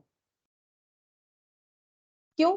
क्वाड्रेटिक का तो एक ही हमें ध्यान रखना है ना कि हाईएस्ट पावर 2 होना चाहिए। भले ही एक्स टर्म हट गया कोई बात नहीं, लेकिन हमारे इक्वेशन का हाईएस्ट पावर तो एक्स का स्क्वायर है, अगर है तो ये क्वाड्रेटिक है। तो बी 0 हो सकता है बट ए 0 हो जाए ऐसा पॉसिबल नहीं है। अगर ऐसा होता है तो वो क्वाड्रेटिक ही नहीं रहेगा, ठीक है। यही चीज देखो यहाँ लिखा हुआ है, an equation of the form a x square plus b x plus c equal 0। ये देखो, ये जनरल फॉर्म है, ये तुम लोग को याद रखना पड़ेगा, ठीक है। Where x is variable a b c are constant with a not equal to 0 is called a quadratic और equation of the second degree. When b equal to 0 the equation is called, अच्छा b equal to 0 हो सकता है ये मैंने बताया, लेकिन जब b 0 हो जाता है तो क्वाड्रेटिक इक्वेशन का एक स्पेशल नाम हो जाता है, वो हम बताते हैं, ठीक है। क्वाड्रेटिक इक्वेशन जो है ये दो तरीके का हो सकता है। क्वाड्रेटिक इक्वेशन, ठीक है, ये दो तरीके का हो सकता है, टाइप 1 और टाइप 2, ठीक है। तो टाइप 1 है यहाँ पर लिखते हैं प्योर और यहाँ पर लिखते हैं अफेक्टेड। देखो लिखा है when b equal to 0 the equation is called pure quadratic equation। अगर b का वैल्यू 0 हो जाएगा तो इसे हम लोग बोलते हैं प्योर क्वाड्रेटिक इक्वेशन। अगर b नॉट इक्वल टू 0 है तो हम लोग उसे बोलते हैं अफेक्टेड क्वाड्रेटिक इक्वेशन। जैसे कि अगर एग्जाम्पल के तौर पे अगर कोई इक्वेशन ऐसा है, ये एक इक्वेशन, तो ये क्वाड्रेटिक है। क्यों? क्योंकि इसका हाईएस्ट पावर 2 है x का, ठीक है, x का हाईएस्ट पावर 2 है और b 0 है। कैसे पता चला? क्योंकि जनरल फॉर्म क्या है, अभी अभी बताया, ax square plus bx plus c equal to 0 है। तो यहाँ पर इस इक्वेशन में अगर कंपेयर करते हैं तो a कितना है, b कितना है और c कितना है, देखो कैसे बताओगे। सिंपल तरीका है, एक्स स्क्वायर के साथ इसको कंपेयर करेंगे तो x square equal to a x square, दोनों साइड से एक्स स्क्वायर हटा दो, ए का वैल्यू कितना हो गया, यहाँ कुछ नहीं है मतलब 1 है। जीरो मत बोल देना, जीरो तो मल्टीप्लाई होने से जीरो हो जाएगा। यहाँ पर कुछ नहीं है मतलब कितना है, 1 है। तो ए का वैल्यू कितना हो गया, +1, ऐसे बताओ +1, ठीक है। अच्छा बी एक्स के साथ कंपेयर करेंगे अगर हम लोग, तो बी एक्स का ना हम लोग का यहाँ पर कोई फॉर्म है ही नहीं, ठीक है, तो 0। तो इसका मतलब यहाँ पर b का वैल्यू हो गया 0/x यानी 0, ठीक है, b का वैल्यू हो गया 0। c का वैल्यू कितना होगा, कंपेयर करो, c इक्वल टू -4, ठीक है, तो c का वैल्यू हो जाता है -4। इस तरीके से हमें कंपेयर करना पड़ेगा, ठीक है, क्योंकि इसका बहुत जरूरत है हमें, इससे आंसर मतलब बहुत सारे क्वेश्चन इसी तरीके से सॉल्व करना पड़ेगा। अच्छा अब यहाँ पर हम और एक एग्जाम्पल लिखते हैं, जैसे कि 5 प्लस या फिर -3 कर देते हैं इक्वल 0। ये अफेक्टेड इक्वेशन है, क्वाड्रेटिक इक्वेशन। क्यों? क्योंकि इसमें b नॉट इक्वल टू 0 है, ठीक है। अब जनरल फॉर्म क्या होता है, general form x square plus b x plus c equal to 0। हम लोग को ये फाइंड आउट करना है कि a का वैल्यू कितना है, b का वैल्यू कितना है, c का वैल्यू कितना है। अगर ऐसा पूछ ले तो क्या बताएंगे, कंपेयर करो, किसके साथ किसका, ए एक्स स्क्वेयर के साथ 5x स्क्वेयर का। तो यहाँ पर कंपेयर करके मुझे बोलो ए का वैल्यू कितना होगा, अभी तुम लोग मुझे बोलो ए का वैल्यू कितना होगा। कंपेयर कर दिया मैंने, बताओ ए का वैल्यू +5, ठीक है। बी का कितना होगा, कंपेयर करो, b x equal to -6x, plus minus का गड़बड़ मत करो क्योंकि ये सब प्लस में होता है, तो माइनस है तो माइनस लिखना, बोलो -6। -6, ठीक है। बी एक्स और एक्स हट गया, बी इक्वल टू -6 और सी +c इक्वल टू -3, तो सी का वैल्यू कितना हो जाएगा, मतलब +c नहीं भी लिखोगे तो भी चलेगा। हाँ बोलो, -3 है ना, -3। तो ये हम लोग क्वाड्रेटिक इक्वेशन में इस तरीके से कैलकुलेट कर सकते हैं। अच्छा अब ये हम लोगों ने क्या सीखा कि क्वाड्रेटिक इक्वेशन दो तरह का हो सकता है, ठीक है, एक अफेक्टेड और एक प्योर। इसमें मान लो जो छोटा मोटा शॉर्ट क्वेश्चन हो तो हमें पूछ सकता है। अब तुम लोग को हम एक क्वेश्चन पूछते हैं, जैसे देखो 2x square plus 3x plus 5 equal to 0। इसमें मुझे ए बी सी बताओ, बस यही पूछेंगे लास्ट, और अभी कुछ नहीं पूछना है मुझे, और कुछ नया करवाएंगे भी नहीं। तुम लोग मुझे सिर्फ बताओ कि इसमें ए बी सी का वैल्यू कितना है, कंपेयर करके बताओ। ए का होगा +2 हम्म और बी का +3 हम्म और सी का +5।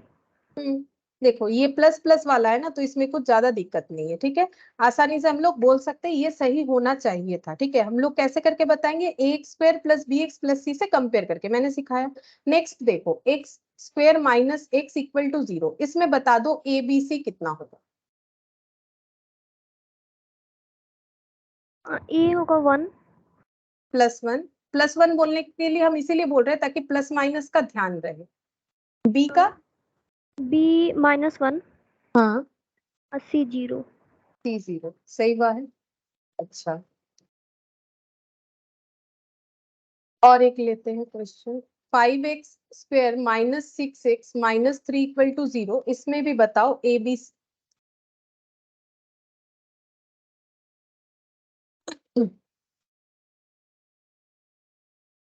ए 5 + 5, hmm b -6, hmm C minus 3. अच्छा ये मेरा रिपीट हो गया, चलो कोई बात नहीं, रिपीट हो गया। अच्छा और एक एग्जाम्पल ये वाला भी वही वाला है, चलो ठीक है कोई बात नहीं, इतना ही ठीक है।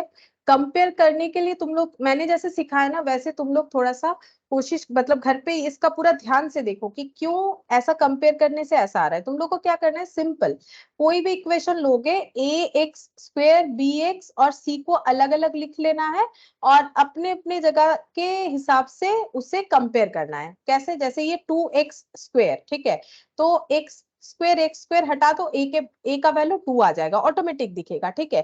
फिर ये 3x लिखा गया तो x हटा दो, b3। इस तरीके से हमें कैलकुलेट करना है ये, लेकिन समझना ही पड़ेगा, इसके बिना क्वाड्रेटिक इक्वेशन हो पाना मुश्किल हो जाएगा, ठीक है। तो मैंने ज्यादा कुछ नहीं बोला है, जस्ट जनरल फॉर्म बोला है। a 0 नहीं हो सकता है, b 0 हो सकता है, लेकिन अगर b 0 होता है उसके बेसिस पे हमारा क्वाड्रेटिक इक्वेशन दो तरीके का हो जाएगा, प्योर और अफेक्टेड, ठीक है। और ज्यादा कुछ नहीं बोला, और मैंने कंपेयर करने सिखाया कि coefficient of x, coefficient of x का स्क्वायर, कोफिशिएंट ऑफ एक्स और कोफिशिएंट ऑफ सी क्या क्या हो सकता है। वैसे सी का कोफिशिएंट नहीं बोल सकते, ये कांस्टेंट है, ठीक है। ये वैल्यू निकालने के लिए मैंने सिखाया, और कुछ नहीं बोला, ठीक है।